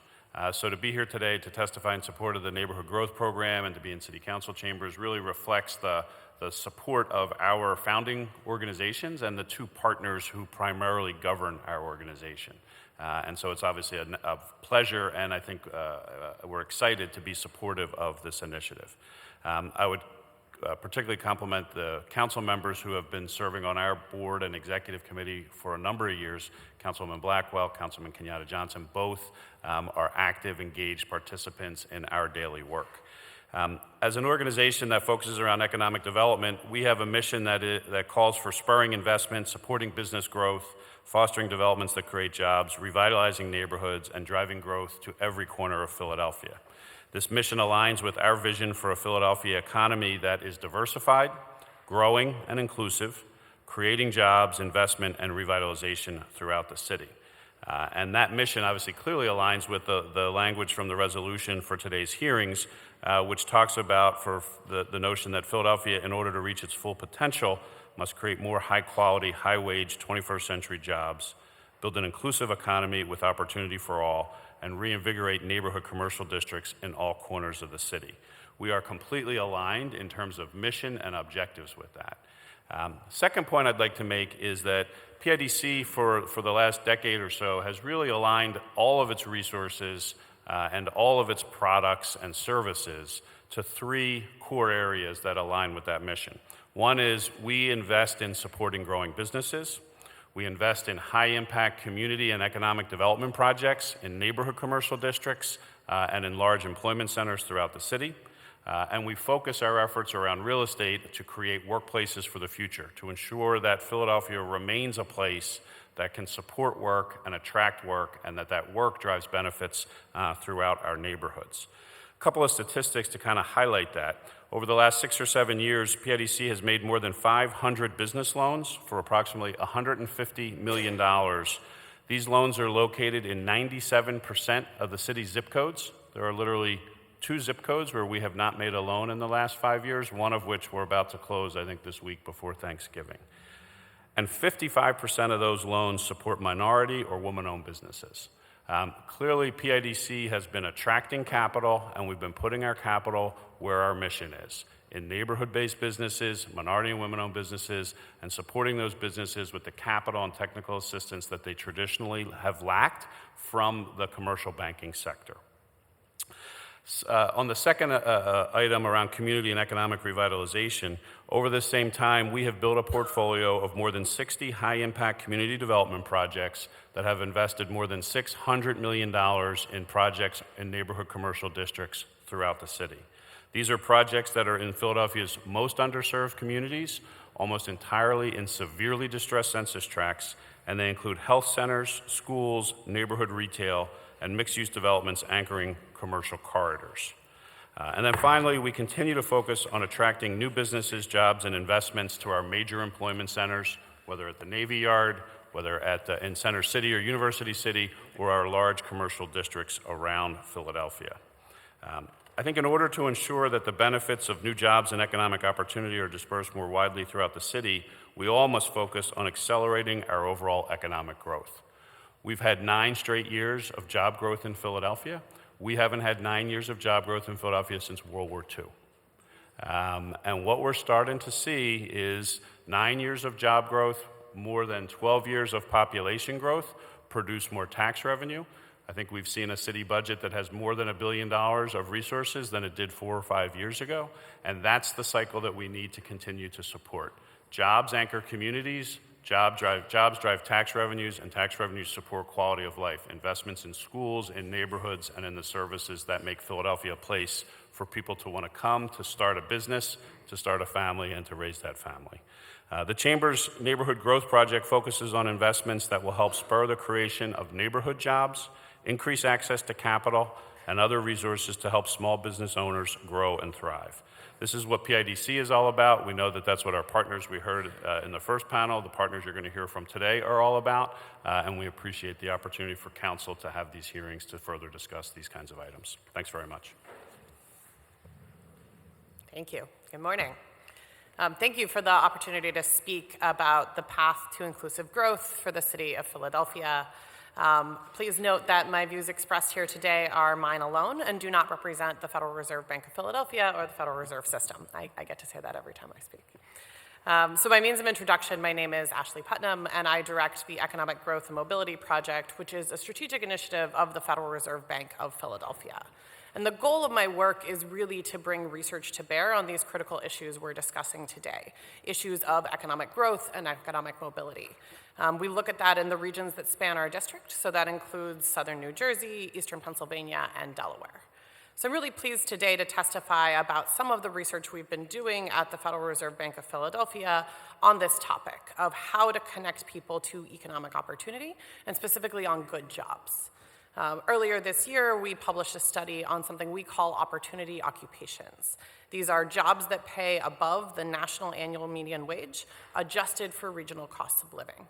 They're also jobs that do not require a 4-year college degree. Now, in a city where over 70% of our residents do not have a 4-year college degree, this is a framework we use to help identify where there are jobs that provide that path towards economic mobility for Philadelphia residents. Now, in the region of Philadelphia, our study found almost 20% of jobs are these opportunity occupations. And for clarification, that we defined here as paying above $39,725 a year. And those include roles like registered nurses, carpenters, supervisors of office administrative support workers. So for context, that 20% is about 550,000 jobs. While we also know that about 770,000 Philadelphians that are working age, so over the age of 25, do not have a four-year degree. The study also found that this percentage can increase or decrease depending on two major factors. The first being cost of living, and the second being what employers expect of job seekers, so whether or not they are requiring a four-year college degree for these sort of middle wage positions.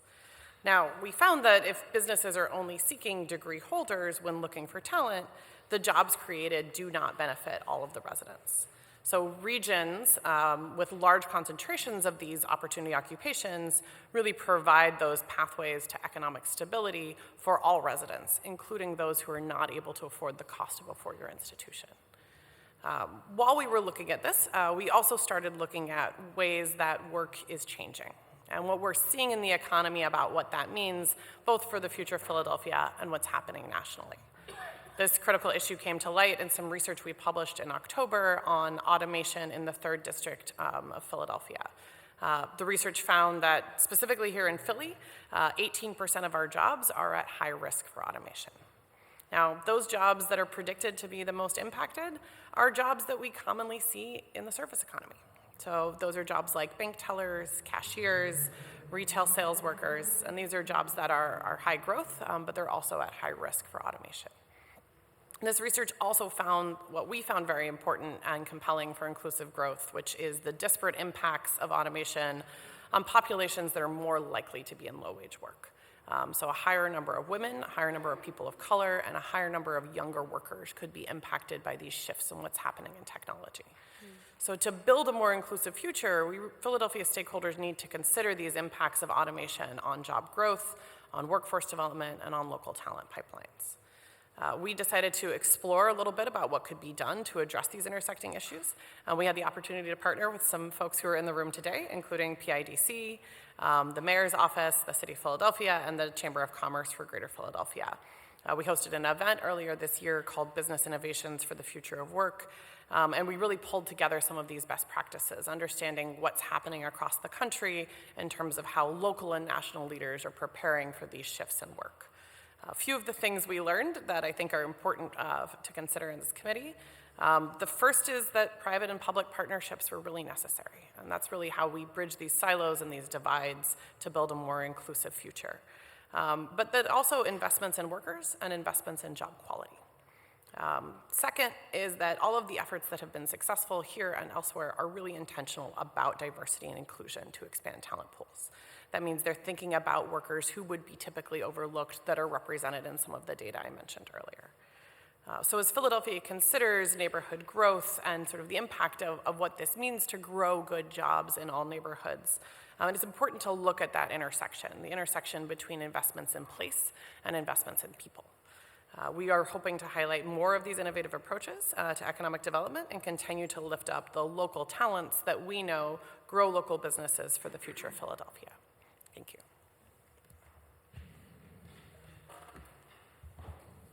Thank you. David. Good morning. My name is David Sims, and for over 20 years I have been the proprietor and artist of Eatable Delights Catering. Thank you for allowing me to speak today after my thoughts about what it takes to run a successful business in Philadelphia. Eatable Delights is a firm I started building when I worked in restaurants across the city, such as the Olive Garden and La Terrace restaurant. I attended and graduated to OIC Philadelphia, where I received hospitality and culinary training. I've operated food, restaurants, and a catering business located on Ridge Avenue for the last 13 years that currently provides catering for over 300 events per year. I am an entrepreneur as much as I am a chef, and I am an entrepreneur in spirit as well. When I first heard about the Philadelphia Neighborhood Growth Project It was from Representative Donna Bullock, who hosted a community meeting in Brewerytown. I was intrigued because I have seen the changes that are happening in neighborhoods in recent years. Areas that have been difficult times were at long last stirring back to life. This is to the credit to the people who I have lived and worked for and their rebirth of the neighborhoods. It clearly has not been easy, but their work is beginning to pay off.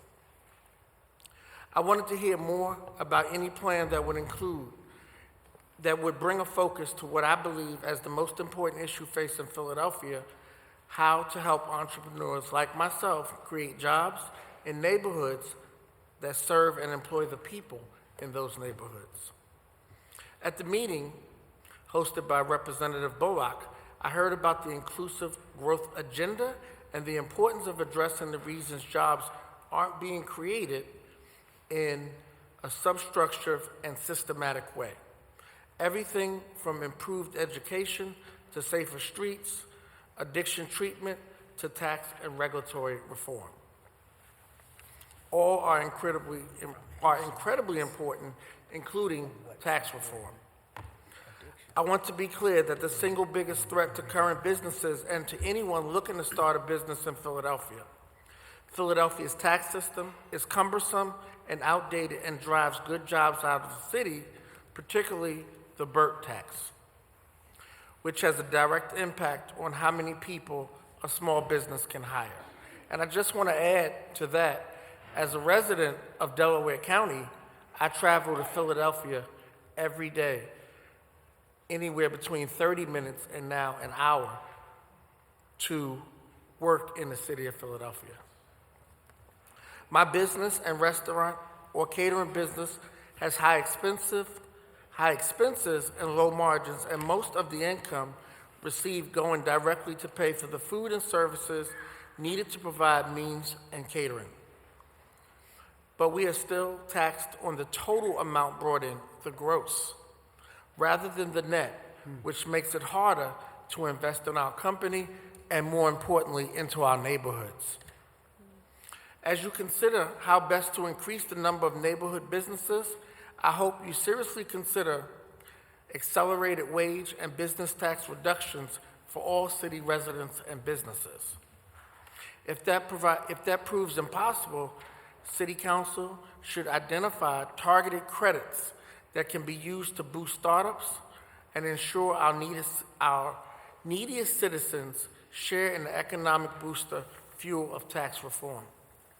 In closing, I want to reiterate that if the city is going to address the poverty that scars too many communities, there needs to be more job creation. That has to be of the highest priority. Too often, the discussion is focused on creating certain types of jobs, but I will say that I believe all job growth is good, especially for those people without jobs. Creating those jobs starts with making it easier for businesses to afford to hire someone. And I'd like to also add that Eatable Delights is a proponent of second chance offenders. Thank you for allowing me to testify today. Thank you. David, you Yes, sir. still to testify, so I'm sorry. Go ahead. That's all right. How are you?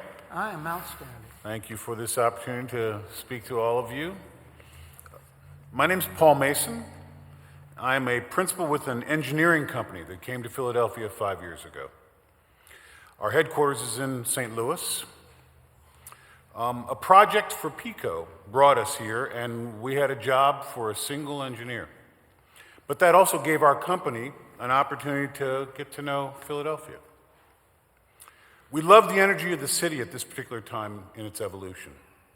As engineers, we saw an opportunity in the construction boom that's all around us.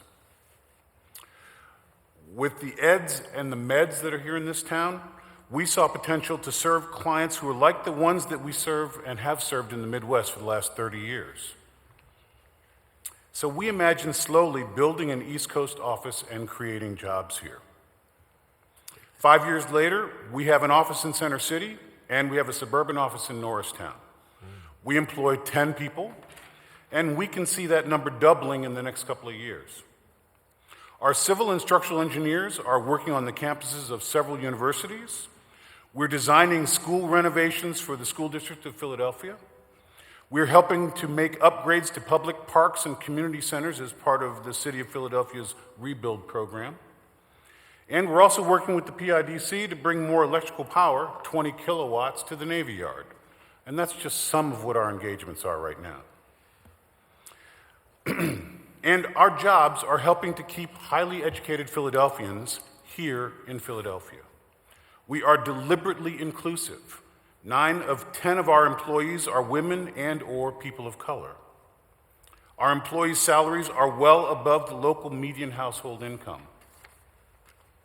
Now, by contrast, I learned last week, and kind of doing a little bit of research about this, is that 60% of the new jobs in Philadelphia since 2009 pay less than $35,000 a year.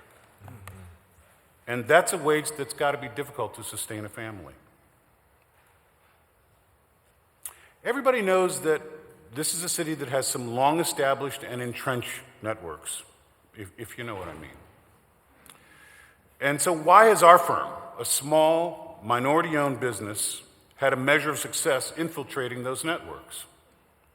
First, it's a good time for the architecture, engineering, and construction industry in this town. The investment in development and in infrastructure means that there is sufficient work, but it also means that there's a lot of competition.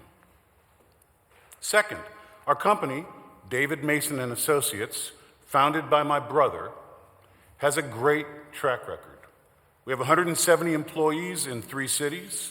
We've got a portfolio of more than 10,000 completed projects, and we're celebrating our 30th anniversary.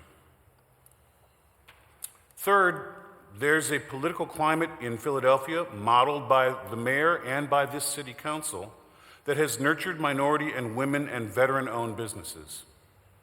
Last year, 35% of the money spent on city contracts went to minority and women businesses, 24% to black and brown businesses, and 11% to women-owned businesses. I don't need to tell you these stats, but they're pretty good, so why not repeat them, right? So what, about $250 million of $800 million in city contracts, something like that, has gone on this minority spend. I'm told by pretty good sources that that's the best in the country. So that represents a leveling of a playing field that has long been skewed against companies like ours. We hope that that kind of civic leadership sets an example for private institutions as well to increase their own minority spend, and that by doing so, that would lead to better jobs created at higher salaries capable of supporting families, because that will also help to grow healthy and inclusive neighborhoods.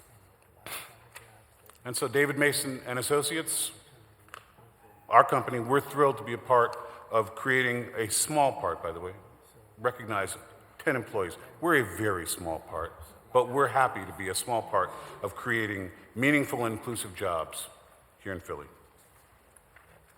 Thank you. Thank you, and thank you for choosing Philadelphia. We appreciate, and as Councilperson Green talked about, our job is to recruit and attract and retain. And we attracted you, now we want to retain you. Is anyone else? That's it? Okay, Councilman Green.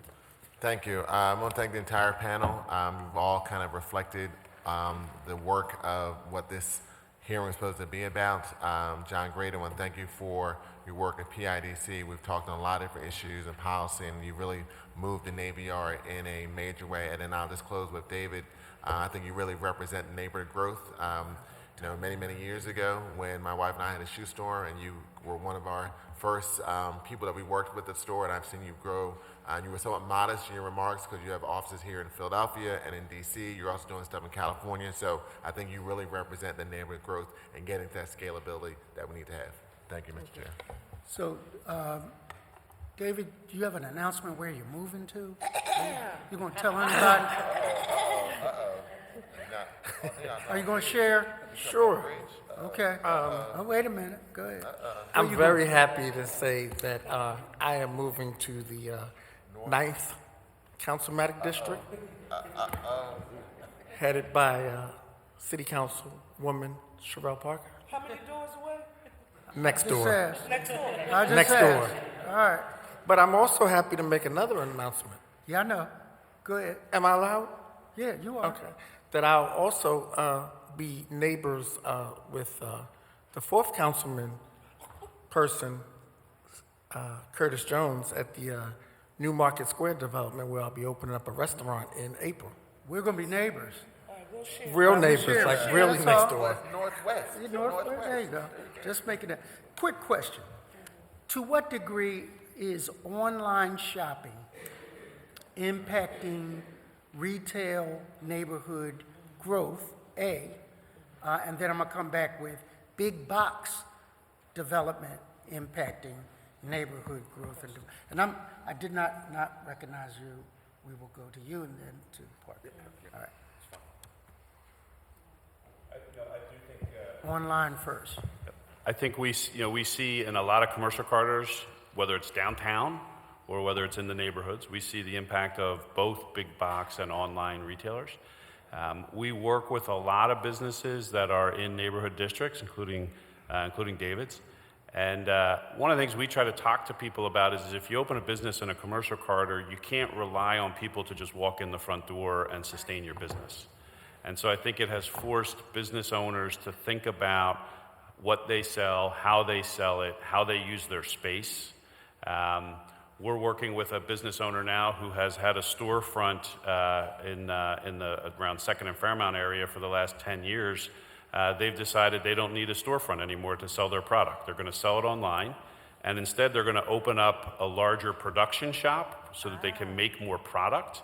And that they can host people at their production site instead of in their retail store. So I do think it's definitely changing behaviors, but I think we also see in a lot of commercial corridors around the city, throughout all the council districts, that there are still really strong, thriving commercial neighborhood stores where people are out to do get their daily services, the products. It's maybe a different mix than it was 20 or 30 years ago. But the online component has clearly forced people to rethink their business strategies and how they're going to sell to people. We need to keep our finger on that pulse because it's not going away. Correct.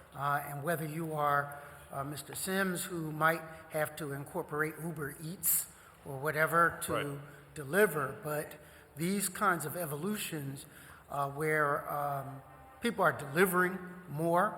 I think this might be one of the second years where online shopping has exceeded retail shopping, and we need to get ahead of that wave, if you would. So big box, how does the Lowe's impact the mom and pop hardware store on the corridor? I mean, I think the effect's very much the same, right? People those big box stores are really designed to do large volumes of business. And I think it requires, if you have a hardware store in a neighborhood commercial district, you just have to think really differently about how you build loyalty with your customers and how you get them to come out to your store. And maybe they're not buying everything at your store anymore, but maybe they're buying certain things. And it's where I think the work of commercial corridor managers, the people who really work directly with these business owners, really comes into play because it's important to think about the types of businesses that are locating in corridors. Because if you can get somebody out to the hardware store to buy a can of paint that they need for the weekend, can they buy 2 or 3 other things while they're out there too? And it's a little bit the way the shopping center developer or operator would think in terms of curating the types of businesses and services that are provided. And again, I think that kind of pressure has forced both the corridor manager and the business owners to think very differently. So, Person Tollenberger, one of the things that I've learned in my life, I'm not the handy man.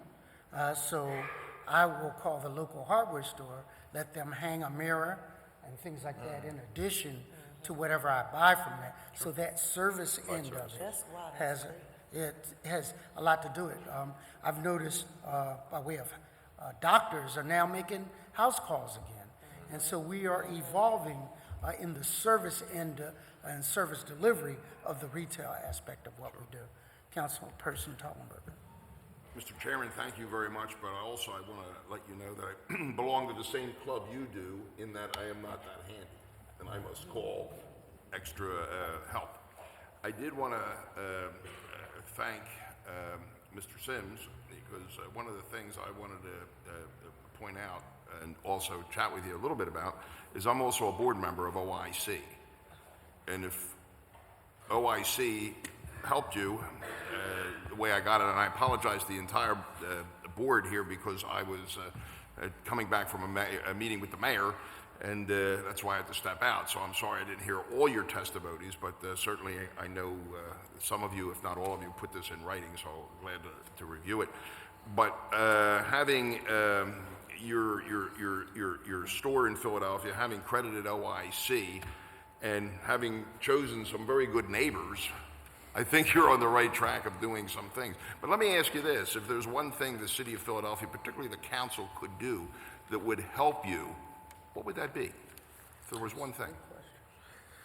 So, not only for myself, but hearing from other small business owners, it's the BERT tax. It's just making sure that we are taxed on the net and not the gross, because there could be light years of difference in between the net and the gross. Quite honestly, once you get into different tax brackets and things like that, and especially for the person that's really starting out, that doesn't understand the dynamics of why it is that we even pay taxes. Not taking anything away from the city, because I understand that taxes pay for city services. But once again, as a person that's coming from Delaware County to work in Philadelphia, and now my travel has gone from 30 minutes to 1 hour, it just would be a lot easier. And even as I mentor other caterers that are coming up, and encouraging them to get those business licenses, and encouraging them to get those catering licenses, and encouraging them to go after these bigger contracts and do business with the city and do business with some of these larger companies, the tax code can be frightening to someone that may not be as seasoned as I am. Well, I thank you very much, and it really proves a point that I've always talked about, that you're going to grow out of this by increasing jobs. And if we can't pave that way to make it easier, then we're not doing the right things as governance of the city of Philadelphia. Allowing entrepreneurs to develop those jobs, that's, I think, a key component of any city. And I thank you for that testimony. So. And I thank you all for being here, but I also wanted to thank Mr. Mason for choosing Philadelphia. To borrow a phrase from Temple, could have gone anywhere and came to Philadelphia. And this councilman, and I know our panel of our committee, thanks you immensely, and the entire council thanks you immensely. We like it here. We want you to stay. You got good people in this town. This is a great place. It's a Very very, good. very wonderful city. And it's great to hear that, because sometimes when you're here, you get beat up on a whole bunch of issues. Some of it is rightly done, some of it is wrongly done. But to hear the things we're doing right, and you articulate it so well, meant a lot to me personally, and I know also to my colleagues, if I could be so bold and speak for them. One other note. I've lived in New York for the last 30 years, and we looked at expanding into New York and decided we like it. Philadelphia so much better. So for you in Philadelphia, that's not a surprise, of course. You know what? We really do. You're winning friends. I think For extra bonus points, you're an Eagles fan and a Sixers fan, right? All right, we're going to stop. Don't say it. I'm from Cleveland, okay? You're from New England? I'm from Cleveland. Cleveland, Cleveland. Ohio. Then we feel for you.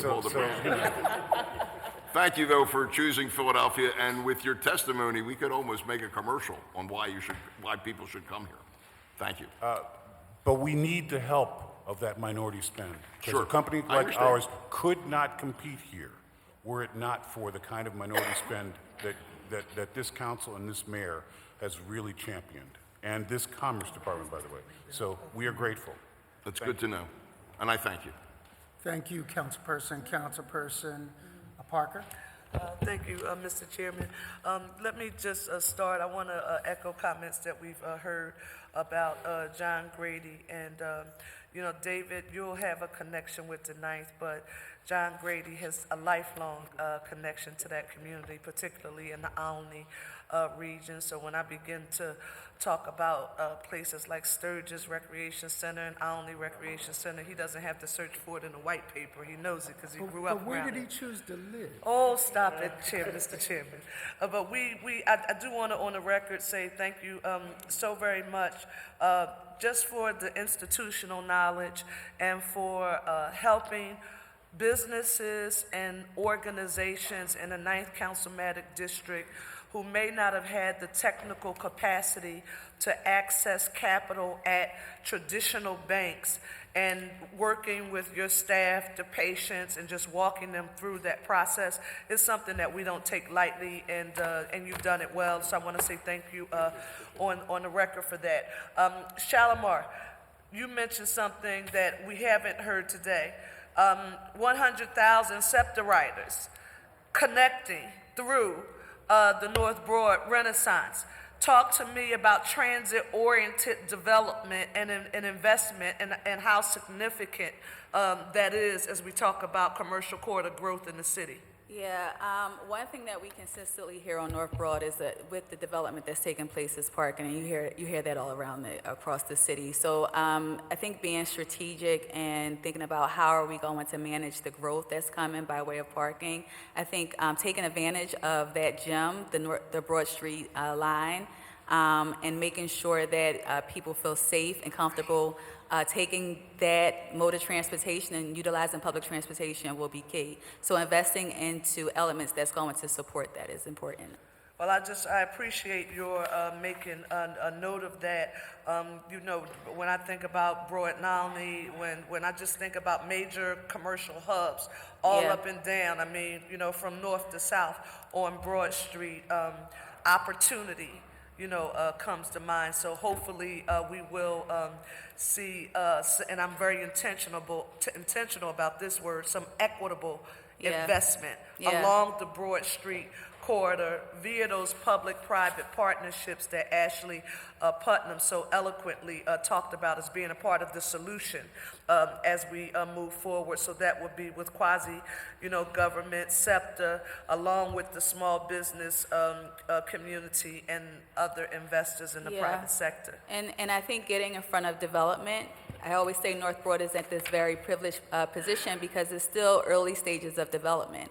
You have development taking place, at least 20 projects being proposed along North Broad, with maybe 40% of those or even more being commercial developments as well. So thinking now about how do we populate those commercial tenants and how do we make sure that it's diverse and that those businesses can experience the growth that's taking place on North Broad right now.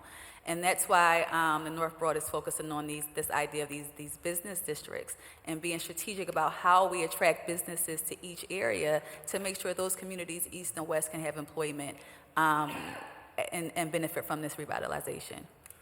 Thank you. And finally, Ashley, I wanted to say to you, this issue that you raised, I am extremely sensitive to relative to automation because the 9th Councilmatic District is unfortunately losing one of its largest employers that started one phase of moving a certain portion of those jobs to Mexico. Now we find out that the firm is actually totally closing, and we're working with PIDC and Commerce, and it's going to be all right because we're going to find a way through public-private partnerships to make it work. But automation, when we think about manufacturing, it's getting cleaner. The skill set needed to do it, and you talk about this in your testimony, the impacts of automation on job growth, workforce development, and local talent pipelines.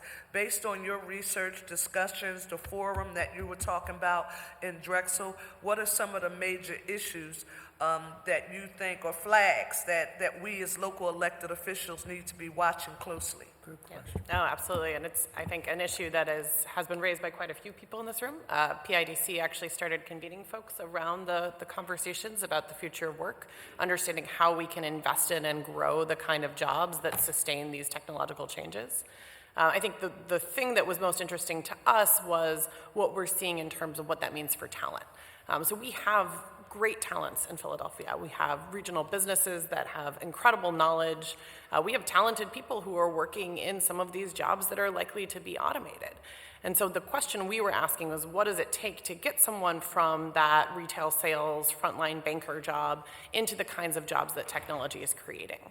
We did learn that automation also is going to create new work. So it's not necessarily a net loss, but it does require investments in skills and investments in human capital. And I think what we really wanted to highlight is that that also has to be intentional about that diversity and inclusion. So looking at those populations that are more likely to be in low wage, not necessarily low skill, right? That's a distinction. Those are still people with skills that can contribute to the economy and to the growth of this region, but they're in low wage jobs that are likely to be changed. And so how do we think about those investments in that talent? I think one of the things we heard was also encouraging businesses to think outside the box in terms of where they hire and who they partner with. There's some great partnerships that are happening in the city. You mentioned CCP. That's an engine for economic growth right there in terms of how they're investing in local talent. But thinking about the alternatives that people have if you're not going after that four-year degree to getting access to those new kinds of jobs that are coming in.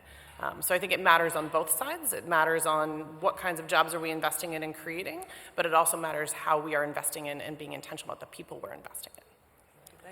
Thank you. I grew up on the Jetsons. I look at it now, and most of the stuff that they're doing isn't so impressive anymore. And my grandkids take robotics, like after school. And everything from how we get hamburgers to how we receive UPS packages will change dramatically. Councilperson Blackwell. Thank you very much. I would like to thank all of you for what you do, but provide a special thanks to Mr. John Grady, because I know, and I've worked with him for years, with regard to community revitalization, creating jobs, certainly trying to go to every area of our city to impact businesses and work to make life better in our city everywhere. And it certainly meant a lot to me in West and Southwest Philadelphia, where West is best. And I wanted to say a special thank you to him for all that we've been able to partake in, all the businesses, all the communities impacted, and certainly wish you all the best looking forward. Thank you. Thank you, Councilperson. Without any more questions, thank you for your testimony. We appreciate your input. It is things that we will take to heart as we move forward. Ms. Williams, please read the next group to testify. Jordan Farini, Lou Rodriguez, Hassan Charles, Bill Stockwell, and Mike Dershowitz.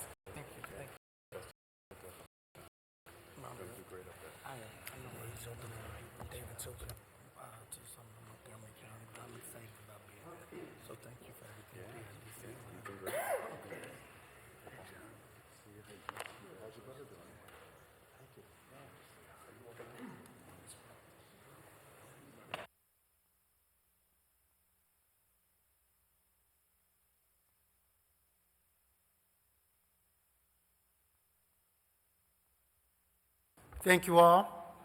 Please have a seat. Just remember that we have your written testimony, if you choose to abbreviate, with another 10 testimonies to go. That would be helpful. Say your name before you begin your testimony, and we'll begin left to right. Good afternoon, council members. My name is Mike Dershowitz, and I'm here today to discuss fair trade outsourcing. Fair trade outsourcing is a social enterprise. We specialize and we use the outsourcing industry as an anti-poverty weapon. We use the humble call center job as a source of not just a sustainable source of living, wage, or better employment, but also as the start of a business career and a path to the true middle class. Thank you for allowing me to address you today and about how you consider how best to address the chronic poverty that inflicts too many Philadelphia neighborhoods. As business and civic leaders within our great city, I believe that we all have an obligation to use our skills and talents to alleviate this tragic condition of poverty for so many of our fellow citizens. I believe we have a humane obligation to do so. At Fair Trade Outsourcing, we are experimenting with having the formerly poor as employees working in our Kensington call center who now earn a living wage or better. It is a very small number of folks, but it has taught us a lot. We are a skills-based employer. This means that we never look at the educational credentials someone brings into our call centers when making a hiring decision. You may think that makes no sense, especially considering the strong correlation between education and income and education and employment. But the reason we can be a skills-based employer is because the changes in our economy, in particular the increase in automation as we've been hearing, is inherently creating more micro skills that humans must learn and apply if the micro skill already exists, or create this micro skill if they don't. And development and deployment of these micro skills requires inferential thinking, or making connections between things that don't seem connected. It's the old adage of being able to deal with whatever comes at you. Adaptability is uniquely human. That's why at Fair Trade Outsourcing, we simply assess every person. We have an extensive assessment program, regardless of their background, for the skills we know our clients will need in the particular job we'll be putting them into. Typing, computer operations, speech, working memory, etc. If a person can reach the minimum level of skills for the job, they get the job. No questions asked. And just as the path out of poverty is not a straight line, the skills needed to ensure that one doesn't slide back into poverty requires a relook at workforce development. So as much as you can, as our elected legislators, I encourage you to stop thinking about workforce development monolithically. Jobs are no longer monolithic. They're as dynamic as we've ever seen them in the history of human work, and they will continue to become more dynamic. Pardon the cliche, but we all must become lifelong learners. And if we want to reverse poverty in the neighborhoods within this great city, the city where I was born, the city where I was educated, that really needs the most help, we have to recommit to creating a continuum of workforce development. Individual programs can only go so far, but the path out of poverty is one that can take, unfortunately, years. And if we really want to reduce the poverty in these neighborhoods that are getting left behind, we need better production out of the workforce development dollars we're already spending. We need to change our workforce development organizations to align with this new reality of work. Micro skills, I believe, and accumulation over time are the true path out of poverty for our fellow Philadelphians. Thank you for allowing me to address this important topic. Wow, another chapter of the Jetsons. We are evolving. All right? Please state your name for the record and begin your testimony. Good morning. My name is Hassan Charles. I'm the Executive Director of Year Up Greater Philadelphia. We're a national job training organization that connects young adults with skilled jobs in high-growth industries through education, training, and on-the-job experience. I want to echo and amplify what many others have said today. It's time to completely rethink the traditional pathway and how we invest in education and job training programs that uplift people out of poverty. Addressing the city's deep poverty won't be accomplished through a single program or policy, but it will take a coordinated, broad effort across government, businesses, and community leaders. Council members, across the nation, there are 5 million young adults who are out of school, out of work, and unable to find a path to self-sufficiency or family-sustaining wage. At the same time, more than 12 million jobs will go unfilled over the next decade simply because employers cannot find workers with the skills needed for the 21st century economy. I don't call that a talent crisis, right? It's clear to me that our education and training systems are increasingly out of touch with employers' needs and out of reach for young adults. Correcting this failure is both a moral imperative and an economic necessity. As head of a local nonprofit advocating for economic justice and mobility for our most vulnerable communities, I've seen firsthand how cross-sector partnerships between employers, educational institutions, and workforce development programs can empower young adults to move from unemployment or minimum wage jobs to a meaningful career in just a single year.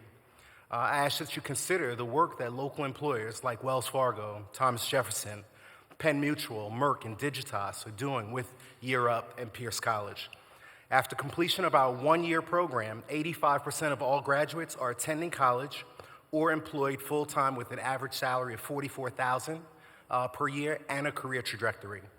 The program is debt-free, 100% to students who also earn college credits while earning a weekly financial stipend to ensure that they can graduate successfully. We're filling these jobs not by only by creating a more diverse talent marketplace, not by asking for a handout from our local employers. Our model and our successful outcomes provide 2 important lessons for how to expand opportunity for all citizens across neighborhoods. First, let's just accept that the traditional education and career pathway may not work for everyone. And second, it's critical for us to have a demand-driven approach. We must identify what employers need in terms of technical and professional skills. Then we can provide targeted skills training that meets those needs combined with work-based learning. Our city and our country need a labor market that provides all citizens with multiple pathways to acquire the skills they need to find good-paying jobs. I think Ashley Putnam said it best. There are tons of opportunity occupations prevalent across the city. Those that require slightly more than a high school degree, slightly less than a college degree, but they pay family-sustaining wages, and they're a huge opportunity for us to leverage across the city. That's what our program is focused on. We're providing those opportunities in data analytics, software engineering, project management, middle skills, high-wage earning occupations, and those are the areas that we believe significant investment will continue to be needed across the city for us to eradicate poverty. Thank you.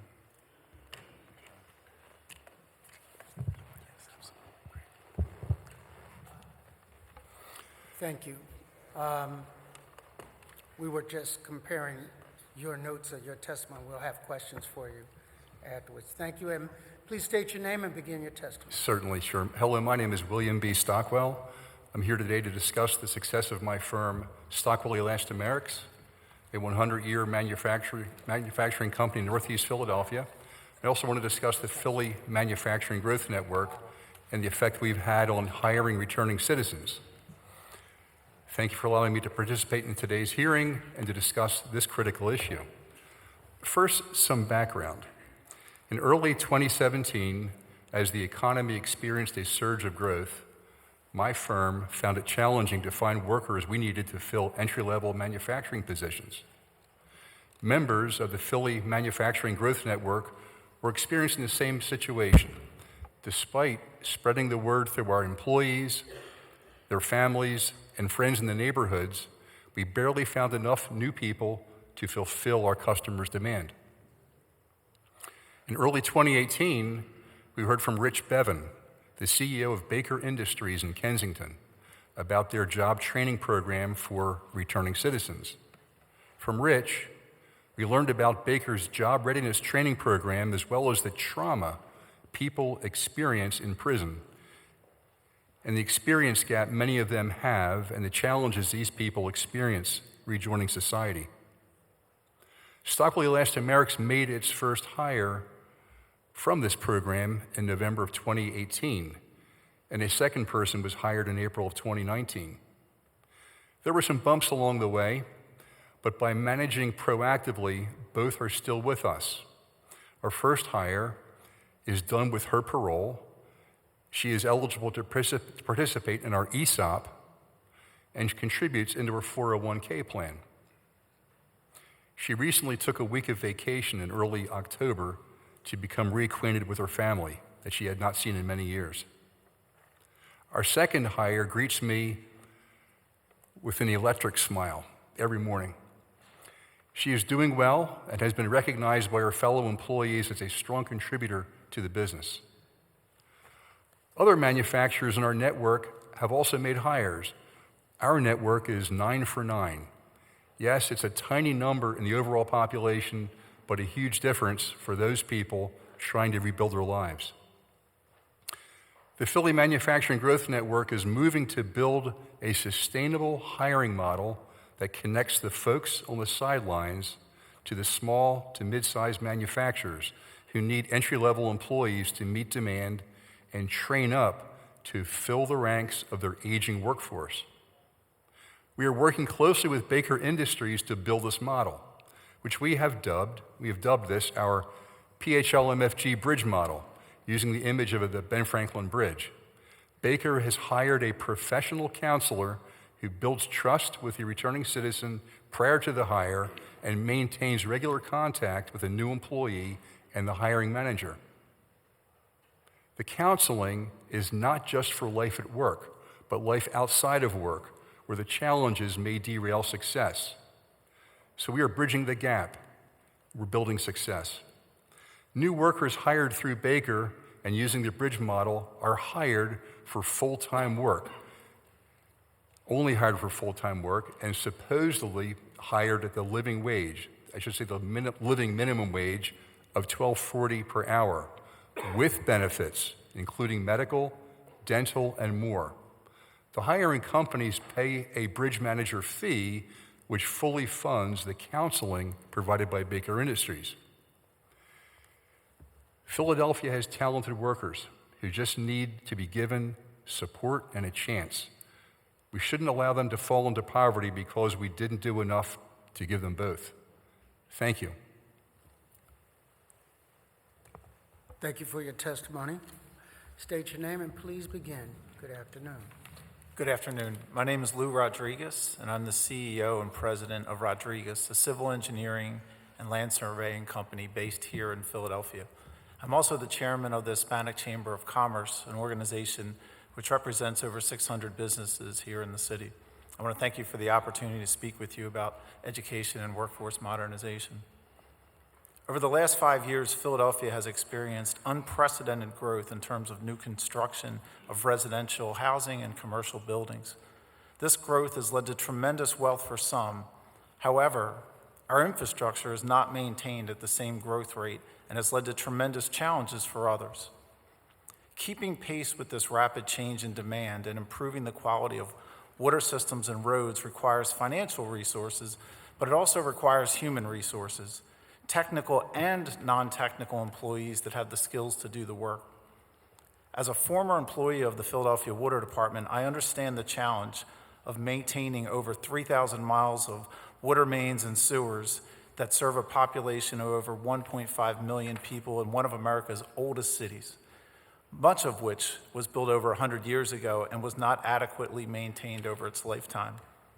However, my engineering business and many others in the region are faced with a challenge that is far from unique. There are not enough trained and experienced people to meet the growing demands. Too often, we are forced to spend 1 to 2 years and substantial resources to train inexperienced engineers, only to risk losing them to an aggressive job market. More troubling, we have had problems finding workers for jobs that do not require a college degree, such as draftsmen, construction inspectors, and land surveyors. These positions provide the greatest potential to the people that live in the communities that we serve, but they are by far the hardest to fill. We routinely interview people that have attended local trade schools that lack the basic communications and mathematics skills that are required to perform the duties of the job. If we're going to meet the challenge, there needs to be meaningful alternatives to conventional college education that are supported by local governments and local corporations and teach people the relevant skills they need to immediately be productive in the workforce. And this is coming from someone that serves as a board trustee at Widener University, one of our leading educational institutions in the region. That's why in 2019, I formed Rodriguez University, a division of my company focused on training and developing workers for infrastructure jobs that do not require a college degree. We've partnered with HopeWorks, a nonprofit organization that has a 20-year track record of creating workforce development programs for the underserved communities. And we have just received 2 grants and will begin launching this program in 2020. I wish to close by thanking Council for its support of the PHL Neighborhood Growth Project. This initiative is essential if we are to improve education and modernize the workforce in our region. If successful, it will allow individuals that live in the underserved communities to obtain meaningful jobs, such as supporting our aging infrastructure. Once again, thank you for your time and appreciation. Well, it's an interesting combination of what we're going to let him speak, but it's interesting. Jordan, bring up the rear. Good afternoon, everybody. Thank you for having me here today. I'm glad to be here to be able to be a part of this amazing initiative and to be able to speak with council this afternoon. My name is Jordan Parisi Farini. I'm the founder and executive director of Trades for a Difference. Trades for a Difference is a workforce development program that specializes in construction skills training with an emphasis on entrepreneurship. So we're not only trying to train up tomorrow's workforce within the building industry, but tomorrow's building industry leaders and business owners. Right now, there's a huge opportunity for Black and brown businesses to grow and thrive in a space in the building industry where there's over 298,000 unfilled positions and a projection of over 500,000 unfilled positions by 2020, 2022. All of our training comes through a mixture of in-classroom training as well as development of leadership and entrepreneurial skills through blight removal and repurposing and readaptive reuse of dilapidated structures, abandoned buildings, and nuisance properties throughout the city of Philadelphia, as well as we cultivate and develop young people's leadership skills through community services and also small services and repairs for low-income seniors, disabled vets, and single parents living below the poverty line. A lot of our work has been stemming into Councilmanic 4th District with Councilman Curtis Jones, and we've been recently blessed to be working in partnership with Philadelphia Housing Authority as well. We have a lot of affordable housing development projects underway that are going to be increasing Philadelphia affordable housing stock while training and providing very much critical skills to our young people throughout our community. And in our city right now, this is very much needed. In the nation's largest poor city, there's evidence of the wealth gap that can easily be seen in once were poverty-stricken neighborhoods. You see the electrical Evo car parked right next to the wide-body Ford Town car. You see the small decaying housing stock right next to the abated, renovated, paneled row home with the new third-story addition. You see the blue bike stations as the young people pop wheelies past them on the way to their neighborhood playground with the new pocket dog park. The city is booming as real estate development and capital investments soar, yet it's hard to miss the pain and the trauma in the faces of the community members who have been here long enough to see the bullets fly. One could say that our city is 2 cities in one. There's a major need to level the playing field, not through a handout, but through a hand up. So how do we empower long-time standing community residents while making the very much needed improvements to our neighborhoods without displacement? How do we equip our residents with the resources that allow them to capitalize and elevate with the change and not just sit on the sideline waiting, watching until they can no longer afford to stay? The answer is simple. You do it through education. You do it through inclusion and access that afford our people to educations and trainings that allow them to capitalize and grow with the change. Not just another program that teaches stats or metric quotas, not a highly publicized initiative that is optics and marketing heavy but yet fails to move the needle. Our people deserve effective, organic, and simple processes that prioritize the functions and mechanisms where the rubber meets the road. Education and workforce modernization is necessary. Programs that prioritize customer-facing personnel over the front office budget. Programs that have direct outreach and involvement at the ground level where the resources are needed the most. Programs that shatter the long-time standing barriers to entry for people of color. Programs that acknowledge the purple elephant in the room and the often overlooked by people in power for sake of bureaucratic tack or formality. We need programs that provide industry-leading training, financial literacies, business acumen, and entrepreneurial development.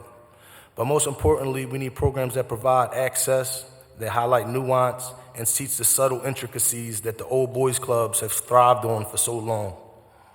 We need growth in our neighborhoods that elevate the long-time and deserving community residents while effectively and organically putting them in the know.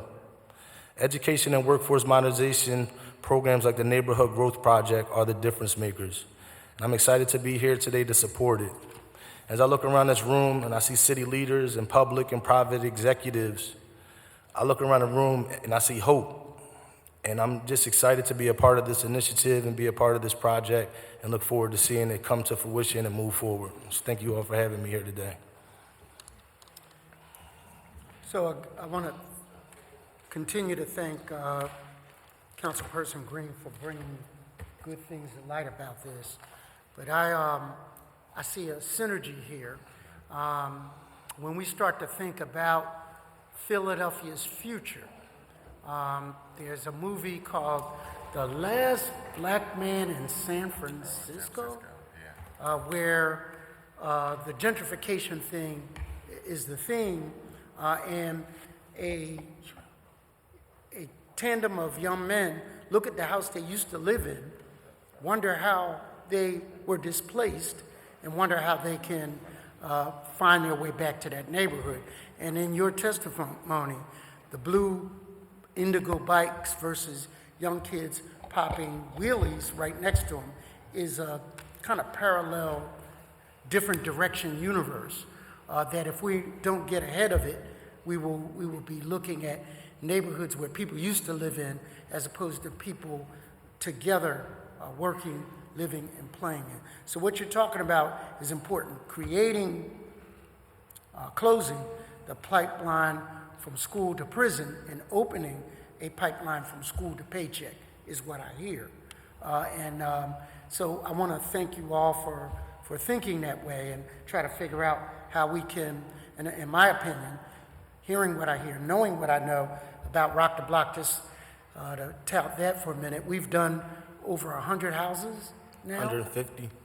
With seniors fixing their porches, with young, at-risk or opportunity youth to, you've graduated 15 of them in a basic skills program so they could take the weapon out of their hand and put a hammer in their hand.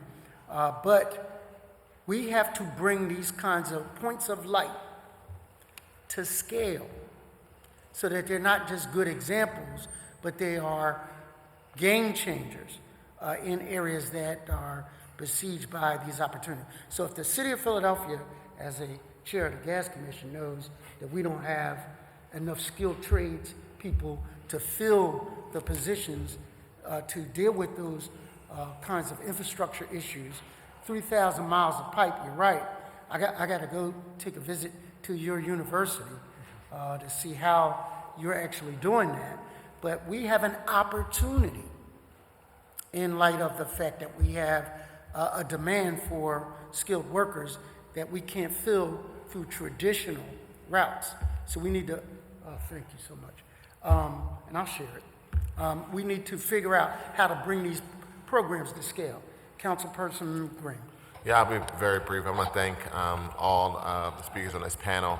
You know, a lot of the focus for this hearing has been really focused on growth from growing small business and entrepreneurship, but the work that all of you are doing in reference to increasing the skill set for those entrepreneurs to hire more people is also very important. So when we talk about neighborhood growth, it's not just about growing businesses, but also growing the skill set of people in our neighborhoods, and each of you are doing phenomenal work. Also just want to commend Mr. Charles at Year Up. Congratulations on your award from the Philadelphia Inquirer from Diversity and Inclusion. But thank you for your testimony, and thank you for the work that you're doing, focusing on growing skills in our neighborhoods as well. Thank you. Thank you.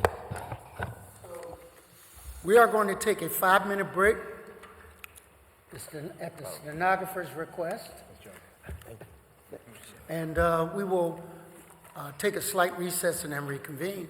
We have 8 others to testify, and we have a 1 o'clock Parks and Rec hearing. So thank you for your patience.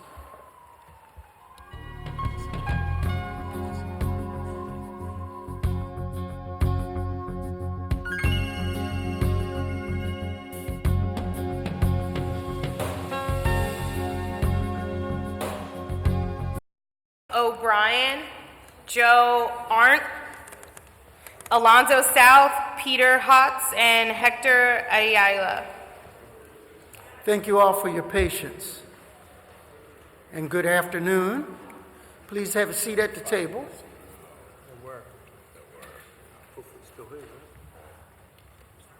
And we'll go from right to left this time. Yes. Which way? Your right? My right? Okay. For fair. So we don't want to make you the scapegoats of our long-windedness, but if you can summarize, we have another hearing at 1 o'clock, which we will be late to. So from right to left, my right to your left. Is this on? Good morning. Good afternoon, I guess. Good afternoon. I'm Peter Hotz. I'm the president of Vibe Urgent Care, and happy to be here. Thank you for inviting me to participate in this hearing on how to foster inclusive growth in every city neighborhood. I launched our urgent care business about 3 years ago because I believe that everyone deserves great care. That has become a shared belief of the over 100 clinicians and employees who now work for Vibe Urgent Care in our 8 centers throughout Philadelphia.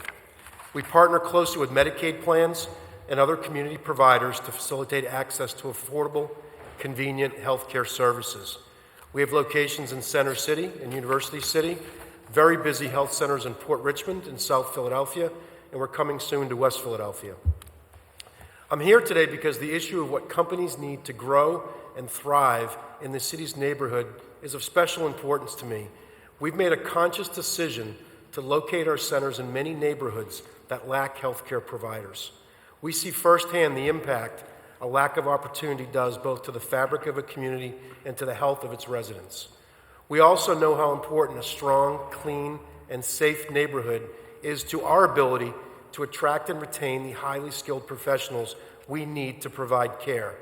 We need to be able to operate safely and attract doctors, nurses, x-ray techs, and medical assistants in our centers in order for us to fulfill this mission and provide great care and service to all areas of the city. Similarly, businesses need to be able to assure their employees and customers, many of whom live in the neighborhoods that they are serving, that it's safe for them to commute to work, to go outside for a lunch break, to leave their car in a parking lot. They need to see a neighborhood where broken streetlights are fixed and the streets are patrolled. We also need to assure them that our police will respond quickly if an incident occurs in one of our health centers. They need all of those things before the types of everyday services around the workplace that many of us take for granted here in Center City, things like dry cleaners, convenience stores, and restaurants to frequent before and after work and during their breaks will become available. At our urgent care centers, we've taken many extra steps to ensure a safe working environment for our teams. Things like 24-hour video surveillance, well-lit parking areas, security and alarm systems, and security guards. But not every firm can take those measures. And even still, we have numerous instances of car windows being smashed, of residents sleeping and using drugs on our back steps, and of employees not always feeling safe entering and exiting our offices. I truly believe that all areas of the city of Philadelphia can thrive, just as I believe everyone deserves great care. But Philadelphia can only thrive if equal attention is paid to all areas of the city, and all residents are given the support necessary for growth. We're pleased to do our small part by providing core healthcare services. We respectfully request that Council continue to ensure adequate focus on safety and resources for all neighborhoods in the city. Thank you. No, thank you for your economic contribution to our city. Good afternoon. Good afternoon. City Council members. I want to thank you for the opportunity to testify today in this important hearing. My name is Hector Ayala. I'm the CEO for Hispanic Community Counseling Services. It's an outpatient mental health organization that provides services to close to 4,500 individuals in North Philadelphia. I'm also the chair for the Latino Behavioral Health Coalition, which is composed of 7 Latino organizations, and we provide services to over 35,000 individuals and families annually. I'm encouraged that as part of the discussion about how to best increase neighborhood development, the connected issues of health and safety are being considered. It is our experience that more intensive programs directed at families and at-risk youth are more likely to lower crime than are programs directed to people already heavily involved only in illegal activities. It costs less than to keep young people in education and training programs than to imprison them. And such programs are more likely to produce productive and well-adjusted adults. The result from research provides strong evidence in favor of model of criminal behaviors that emphasizes the role of economic variables and accounts for internal effects. Both economic growth and economic inequality are robust determinants of violent crime rates. We suggest that by addressing some social policies and some criminal justice policies, the city can reduce violence and crimes.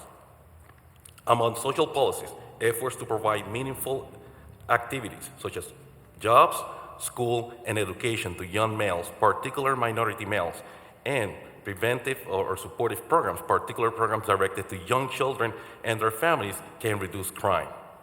There is also evidence in structured, community-oriented, and value-centered schools can improve educational performance and lower levels of juvenile delinquency.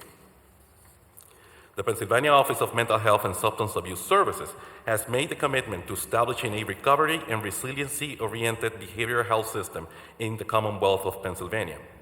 OMSAS urge county behavioral health systems and service providers to incorporate the recovery and resiliency-oriented tenets of self-determination, hope, empowerment, and choice into restructure services that support people reaching their full potential as individuals and community members. In response to the opioid crisis, we propose to focus efforts on the following: improving access to treatment and recovery services, promoting use of overdose reversing drugs, strengthening our understanding of the epidemic through better public health surveillance, and providing support for cutting-edge practices and research on pain and addiction. I want to urge to make funding to neighborhood community-based agencies for community development priority. It is in the interest of all stakeholders, consumers, family members, service providers, county systems, and state government to come together to face these challenges and transform Philadelphia behavioral education and health service system into a recovery and resilience-oriented resource for the next 50 years. With your support and vigilance, we can continue the utilization of best practices and the continuation of expansion of most needed socioeconomic services. Thank you all, and those to present the leadership for those opportunities to present in this testimony, and I will be more than glad to answer your questions. Thank you so much for your testimony. I'd like to thank Chair Jones and members of the Commerce and Economic Development Committee for this opportunity to speak with you all today. My name is Alonzo South. I serve as the Senior Director of Community Engagement at the Children's Hospital of Philadelphia. And CHOP is very pleased that the Chamber's PHL Neighborhood Growth Project addresses safe and healthy neighborhoods. Since 1855, CHOP has provided health care for Philadelphia's children. However, we all recognize that health is not limited to the hospital or primary care site. Health starts in the home, in our schools, in our neighborhoods, and in our communities. The Chamber's PHL Neighborhood Growth Project strategy recognizes this reality, and we at CHOP are happy to join forces with the Chamber on this effort. In fact, this year, CHOP launched a program called Healthy Together to significantly increase our commitment to making the neighborhoods around our hospital safer and healthier. Healthy Together is a 5-year, $25 million program to improve the health of children in West and Southwest Philadelphia. Our areas of focus are housing, trauma, hunger, and poverty, which reflect the prioritized health needs identified by the community. Our vision is to give every child a fair chance at a healthy future. As part of Healthy Together's housing initiative, CHOP is investing in home repairs to improve child asthma outcomes. We know the child asthma rate in West Philadelphia at 25% is nearly triple the national rate. CHOP's Community Asthma Prevention Program, or CAP, has made significant progress in improving child asthma outcomes over the past 20 years. However, asthma triggers in a child's home, such as moisture, mold, dust, and pests, limit that impact. As a result, too many asthmatic children come to CHOP for disruptive and avoidable emergency department visits and inpatient hospitalizations. In response, CHOP is partnering with the Philadelphia Housing Development Corporation, PHDC, because this organization has the unique skills and relationship to address these asthma triggers. PHDC will remediate asthma triggers in the home, such as moisture and mold caused by plumbing leaks, carpet removal, and pest infestations to improve air quality. This work is already underway. CHOP aims to repair 100 homes, and we are actively exploring opportunities to expand the program further. Next year, CHOP will begin rolling out new services to address the remaining Healthier Together focus areas. For trauma, we want to reduce the impact and incidence of traumatic events. For hunger, our aim is to decrease the number of food insecure families and lessen the severity of food insecurity. And finally, as one of the largest employers in the Commonwealth of Pennsylvania, CHOP will address poverty by facilitating economic mobility and inclusion for families and businesses.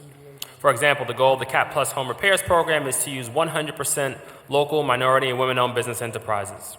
CHOP's commitment to supporting local diverse entrepreneurs will have a tangible impact on growing local businesses who often hire locally. Ultimately, making Philadelphia neighborhoods safer and healthier will require a team effort.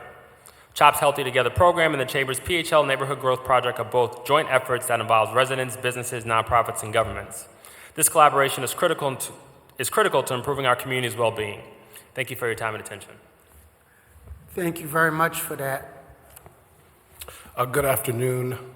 Thank you, Council and the Chamber, for this opportunity to share with you. My name is Mike O'Brien, and I am the Director of Learning at the Village of Arts and Humanities in North Philadelphia. The Village of Arts and Humanities has a 50-plus year history in the Fairhill neighborhood, beginning as the Eli Ife Black Humanitarian Center in the 1960s, founded by the amazing Arthur Hall. The Village, as an institution, sits at the intersection of community economic development and arts and culture.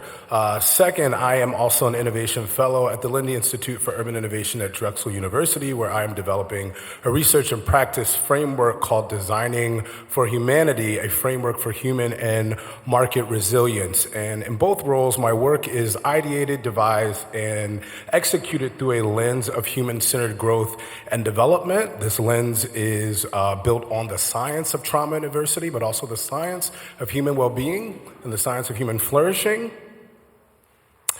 This lens also recognizes that systems, be they political systems or organizational culture, are created and powered by humans and therefore either support well-being or exacerbate trauma and stress, knowingly or unknowingly. And because systems are powered by human beings, ideated and created by human beings, any idea of inclusive or equitable growth requires that we intentionally interrogate our notions of shared humanity. And so the Village, in this idea of shared humanity, has a long history of centering that humanity at the core of its work, using the world of arts and culture to spur economic investments in people and in land, and offered early forms of workforce development for its own community of resilient, bright, and creative minds who are heavily impacted by failed wars on poverty, drugs, and racism, and also the severe deindustrialization that took place across all of North Philadelphia. So before workforce investments for returning citizens, people in recovery, and individuals navigating housing insecurity were really popular topics, the Village was responding to those needs as early as 1967, again, as the Eli Ife Black Humanitarian Center.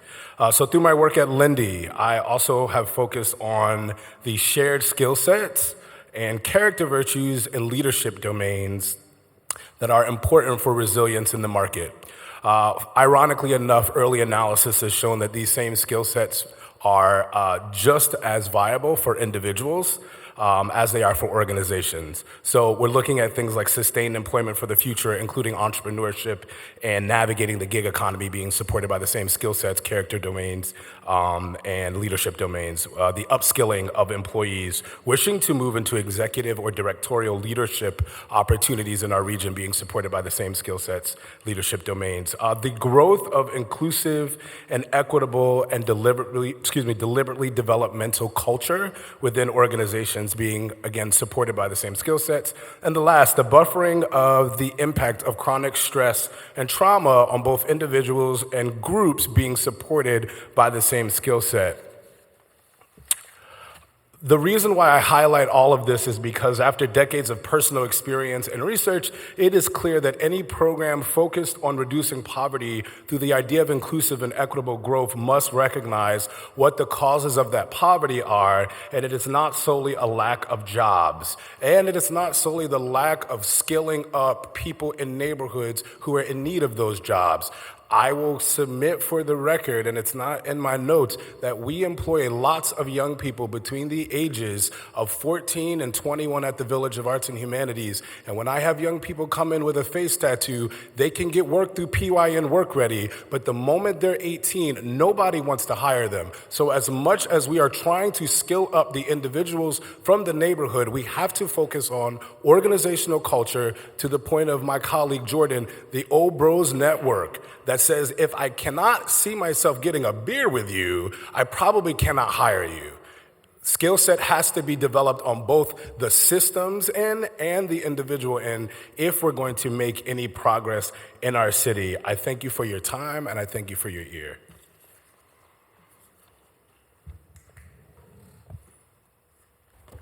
Well, thank you. And I'd have never thought of that. I mean, the cultural aspect of employment and whether or not I feel comfortable with who you are is an important factor in bridging unemployment to employment. And it's probably at the heart of, dare I say, discrimination. So it took a while.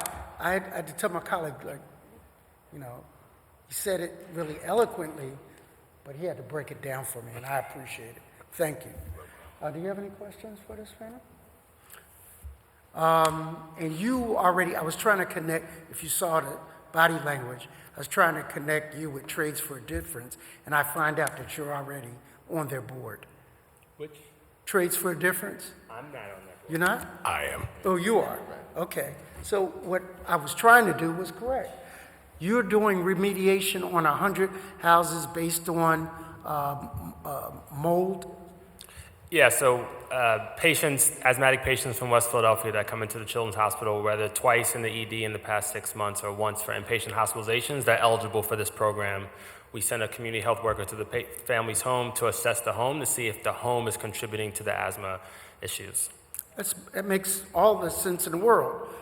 So we want to put you with Trades for a Difference, because as we analyze a block and the needs of it, unhealthy houses, which is something I had to learn about, like you can get sick from your house. Mm-hmm. I mean, putting that together is not rocket science for a hospital, but for an elected official sometimes. Well, why does this person keep going to the hospital? Well, you might want to remediate the mold in their house. And we're finding that out. So, again, what my challenge is to take these little different brilliant points of light and bring them into scale so that you're not helping 100. There's probably 5,000 houses we need to do just like that in my district. So we want to figure out how we can, you two need to exchange cards since you're on the board of Trades for a Difference, to see if we can't kind of incorporate that into the skill sets of the young people we're hiring, training, to be able to identify that contamination and be able to remediate it through their work process. Peanut butter meets jelly, sitting right next to each other. So, with no further questions, do we have the next group to testify, Ms. Williams? Joan Waters, Pat Christmas, and Anna Ship.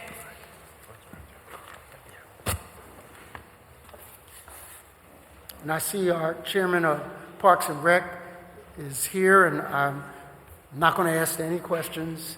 I'm going to move things along so that she can have her hearing. All right.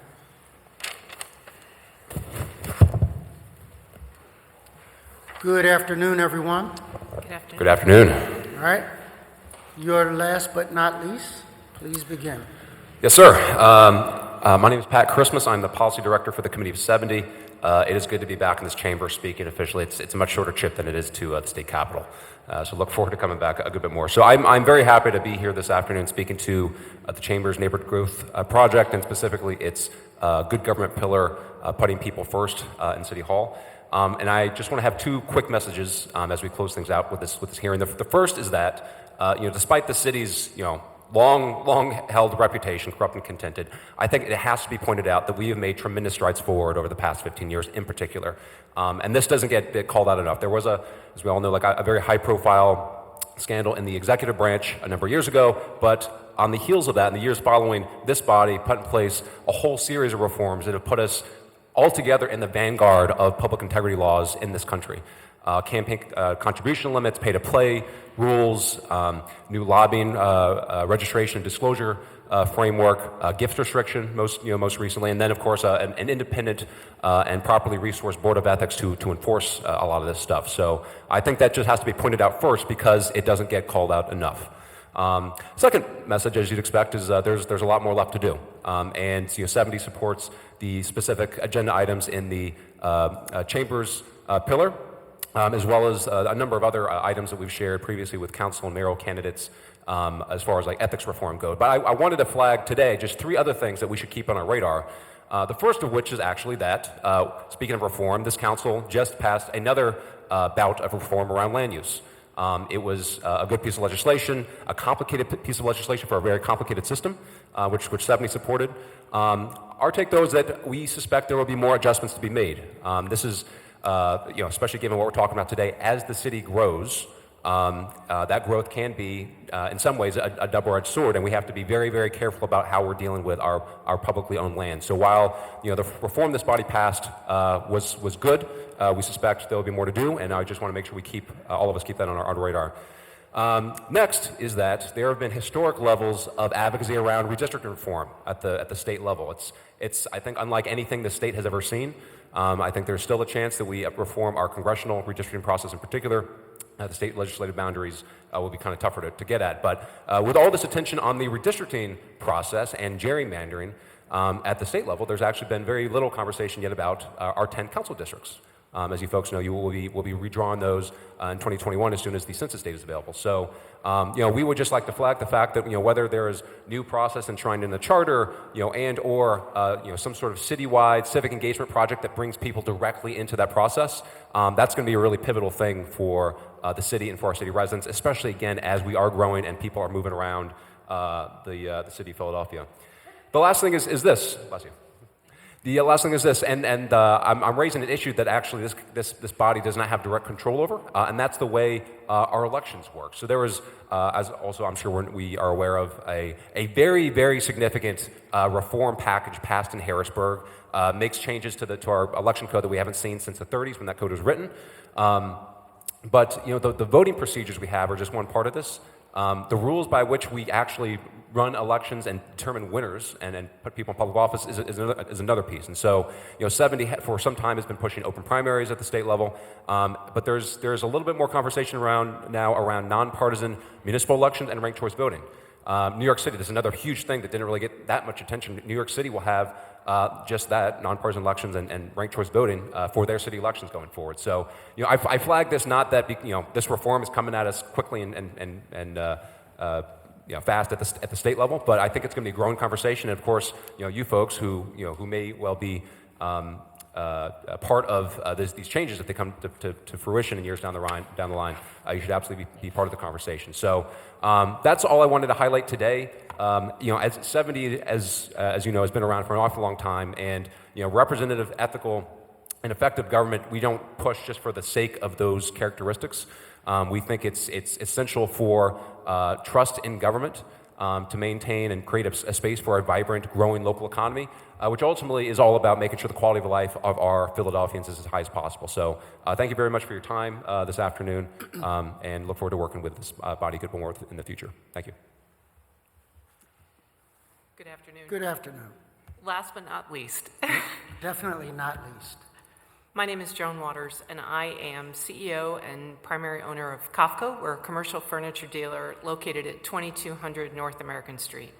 So we are a successful business that is 73 years old, founded here in Philadelphia, and been a long-standing Philadelphia organization.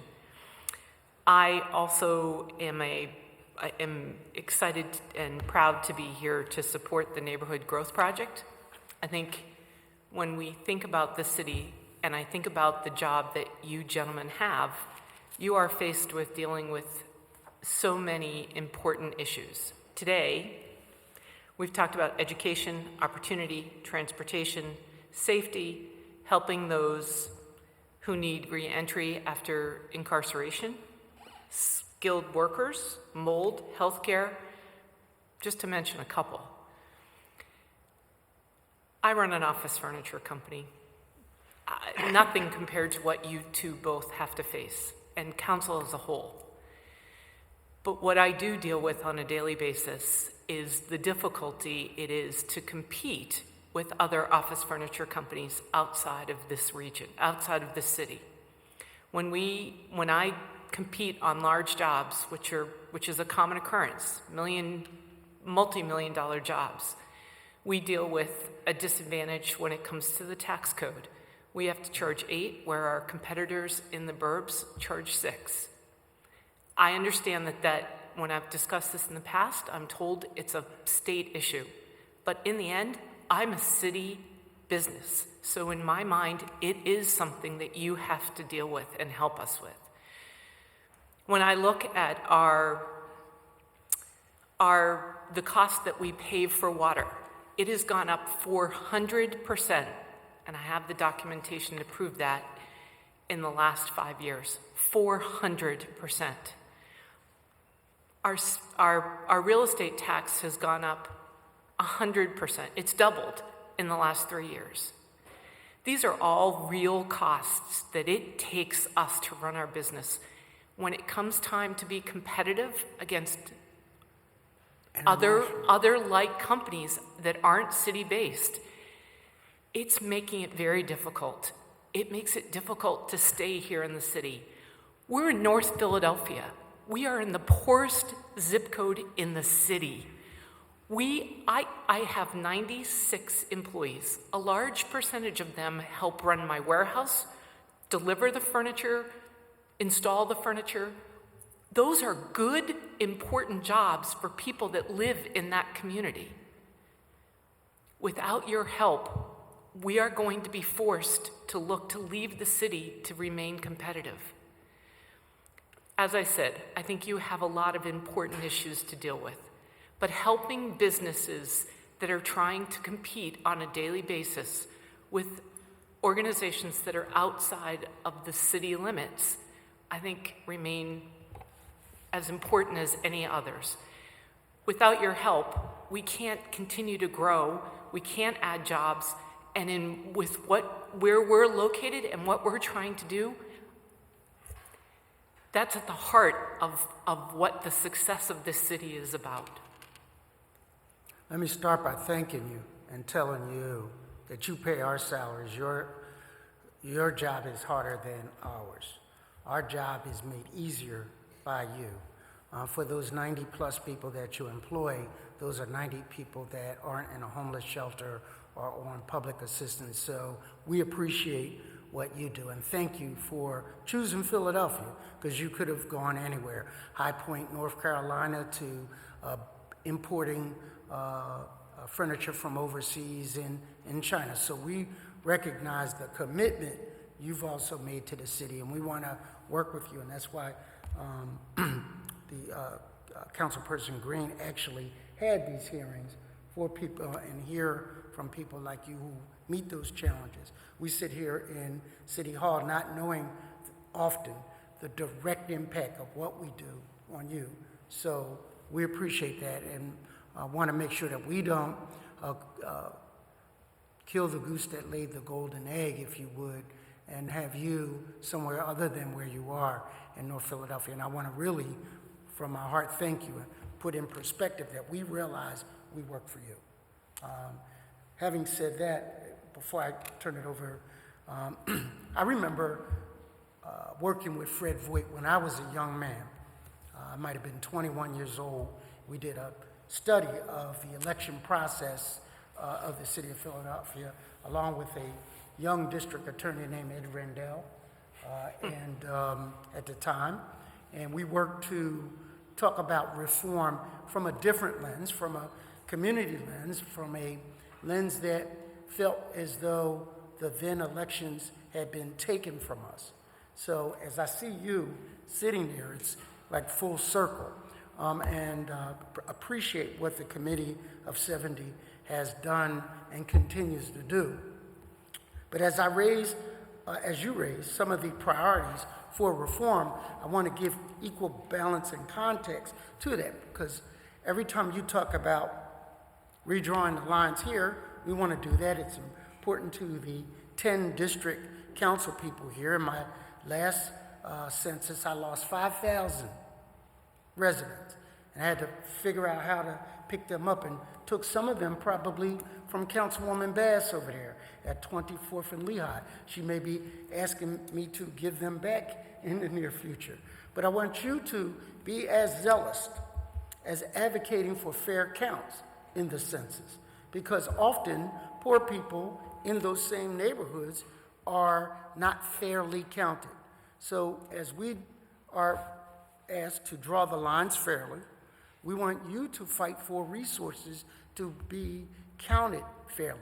So that there was an article today, in today's paper, I believe, that talked about all of the resources, programs, and dollars that are at risk if we don't get that count up. And ironically, that up in Fulton County, there might be a prison where young people that are incarcerated are counted towards their census to be able to take CDBG dollars to build schools and rec centers and playgrounds in that county versus ours. So what I'm asking is, we will continue, and no one has championed reform like you, Councilman Green, in this body, to my knowledge.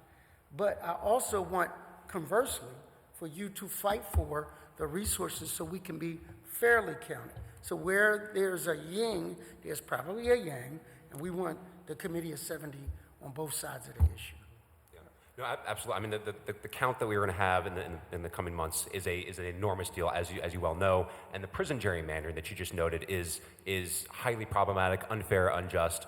And I think we're hopeful that there will be a change on that sometime soon. I know some of our delegation members are at the tip of the spear on that. Of course, Harrisburg is a very tough place to get things done, especially when the risk to the undercount, or the folks who have been missed, who are being counted in places where they should not, are coming here from Philly. So those are absolutely very critical issues that we'll be paying attention to. We appreciate that. Yeah. Councilperson Green. Thank you, Mr. Chair. First, I want to thank all the various stakeholders who were here today, who testified regarding the PHL Neighborhood Growth Project. I want to thank Rob Wonderling and his staff, and Yvette and Darrell, Will Carter, for helping to pull together this conversation. I want to thank Frank Ianuzzi from my staff, and Samantha Williams from the chair staff, to helping to put together this conversation. I think it's very important, as well as our Commerce Director and Libby Peters and Sylvie Gaye-Howard, because I think it was a very important conversation. I want to thank the last two panels for being here. When you think about neighborhood growth, you don't think about organizations that are not necessarily business related, but it's something that's important to all organizations in the city. To me, I believe poverty is our #1 issue in our city. Through the lens of poverty, all issues are impacted, from public safety, public health, education, behavioral health, homelessness. All those things are impacted through the lens of poverty. So, Pat, thank you for being here on behalf of Committee 70. Ms. Waters, thank you for your ongoing involvement with the Chamber. I remember we met a few years ago, and I first learned about your company and the decades your company has been in the city of Philadelphia, and your location North American Street, and the challenges you were having competing with businesses outside of the city of Philadelphia. But you demonstrate through your passion and your testimony today about your conscientious nature and the focus you have as a executive, and also the focus your company has on the city of Philadelphia, not just for your own growth, but for the growth of the city of Philadelphia. So thank you for your time and your energy and for being here. I just want to thank all the people for being here for this hearing as we continue to have this conversation and push the needle forward how we can address poverty in our city by growing businesses and growing out of poverty through neighborhood growth. So thank you. Again, thank you, Councilperson Green, for raising this issue, and thank you for your testimony. And it, one thing for sure and two for certain, we actually listen. And as we deliberate policies that impact your business, your echo will be in our minds, and thank you for that. Are there any others to testify, Ms. Williams? No. Then this concludes the business of the Committee on Commerce and Economic Development for today, and thank you all very much for your attendance.